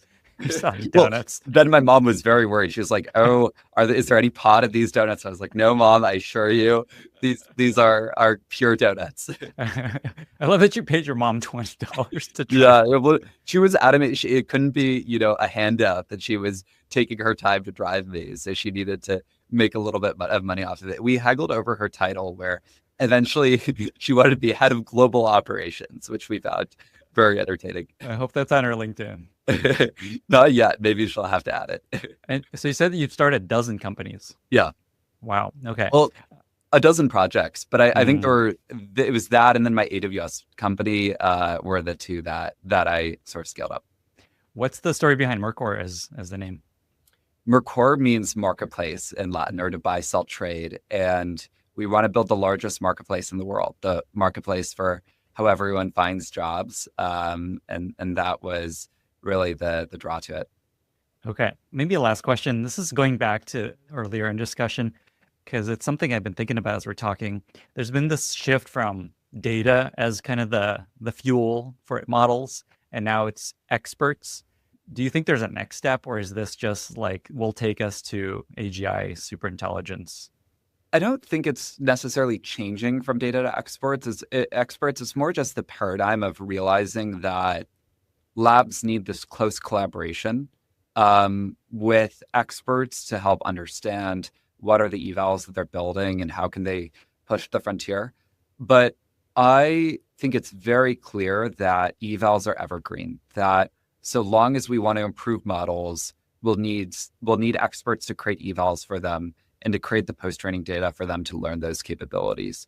And of course, there might be changes in the exact way that people do training with RL or otherwise, but they will always need an eval to measure what does success look like across every domain that they want to build. Okay, so then building on that, a question that comes up a lot these days is, and I know we're talking about fun stuff, but I'm getting to serious stuff again. Scaling law isn't just like progression of model intelligence. A lot of people are feeling like, I don't know, it's slowing down. We're not going to really get to super intelligence at this rate. What is your sense? I totally agree with that. Like, I don't think I know there's been some executives at big labs that say we'll have super intelligence in 3 years, but I think the truth is that it's a longer road. And that's not to diminish from how extraordinary the models are. Like, I think we'll be able to automate a majority of knowledge work tasks in the next 10 years for sure. But that long road is paved with all of the evals that help to make those capabilities possible. And it's not going to be, 10x more pre-training data that gets those capabilities. It's much more going to be all of the post-training data sets that are far more data efficient and thoughtful that help us get there. David Sachs tweeted this interesting point that like the situation we're in now is almost the best case scenario where AI is not in this fast takeoff to super intelligence. There's a lot of competitors kind of keeping each other in check. Models are already very valuable and only getting more valuable, but there's not just this like winner super intelligence taking over the world situation. Yeah, I think that's true. I think a lot of the super intelligence fear mongering is probably overrated. But at the same time, a lot of people's framing around that is even if there's a 5 to 10% chance of this P-doom, then we should be careful, which seems logical. But I think that it's going to be an extraordinary 10 years for all of Silicon Valley and all of the world as this technology is able to create abundance and giving everyone better medical treatment, the best access to legal recommendations and the ability to build great products more than we've ever seen before. And education feels like is transforming. Absolutely. Right. Like I even have felt bits of this over the last 10 years where like I remember my parents would give me a hard time for not going to classes in college. And I'd be like, well, there's way better lectures on YouTube. Why not just listen there? But I can only imagine as the models get extremely good at conveying information better than the best professor, what that'll mean, right? And access to all sorts of information to better forward humanity and upskill everyone. So I'll use that as a segue to a final question. I'm going to take us to AI Corner, which is a recurring segment on the podcast. What's some way that you personally use AI to do better work to help you in life? Well, let's see. I use it a lot to write documents, as you would expect. I also talk to it to get advice on problems. Like I find it helpful to just reason through almost as a thought partner. Because I don't know. I find I think better sometimes when I'm talking something through, but I can't talk through everything with colleagues or people around me. And so this is like ChatGPT voice mode mostly or something else? I like ChatGPT voice mode a lot. There's Cool, definitely me too. still room for improvement, but I am very excited about the future of voice. Let me show you something I built actually. I wasn't planning to talk about this, but there's this guy, Eric Antonow, who's been recommended by a lot of people to get him on this podcast. He's this creative product person that's kind of under the radar now. He's at Facebook for a long time. He built this project called Parrot GPT, which is you basically put ChatGPT into a stuffed animal to talk to it. So I built a little wise owl. I don't have it on right now, but basically you sew in a little speaker right here and you put a little magnet underneath and you can put it on your shoulder and then you just talk to it. Wow. Yeah. I love it. I'll have to get one of those. I've been, because I have some of the voice assistants in my apartment, but I really want a ChatGPT voice assistant. And so I'm excited for. I was just thinking that. Just come on. Why can't we have ChatGPT voice just sitting around listening to us all the time? And you can on your phone because it goes to sleep and it's like, hello, what? No? Exactly. Yeah. Yeah. So it's kind of what this is trying to be. Well, there's a Kickstarter he started that we'll link to that you could help you. There we go. It's really easy. Brendan, is there anything else that you wanted to share or touch on or maybe leave listeners with before we get to our very exciting lightning round? Tying to the point around initiative and that you can just do things, I encourage everyone, especially with AI and it being so much easier to build, just take the initiative to go out and build products and talk with customers and take that leap of faith, because I think that is in so many ways the largest barrier to more innovation in the economy, in any way that we can support that.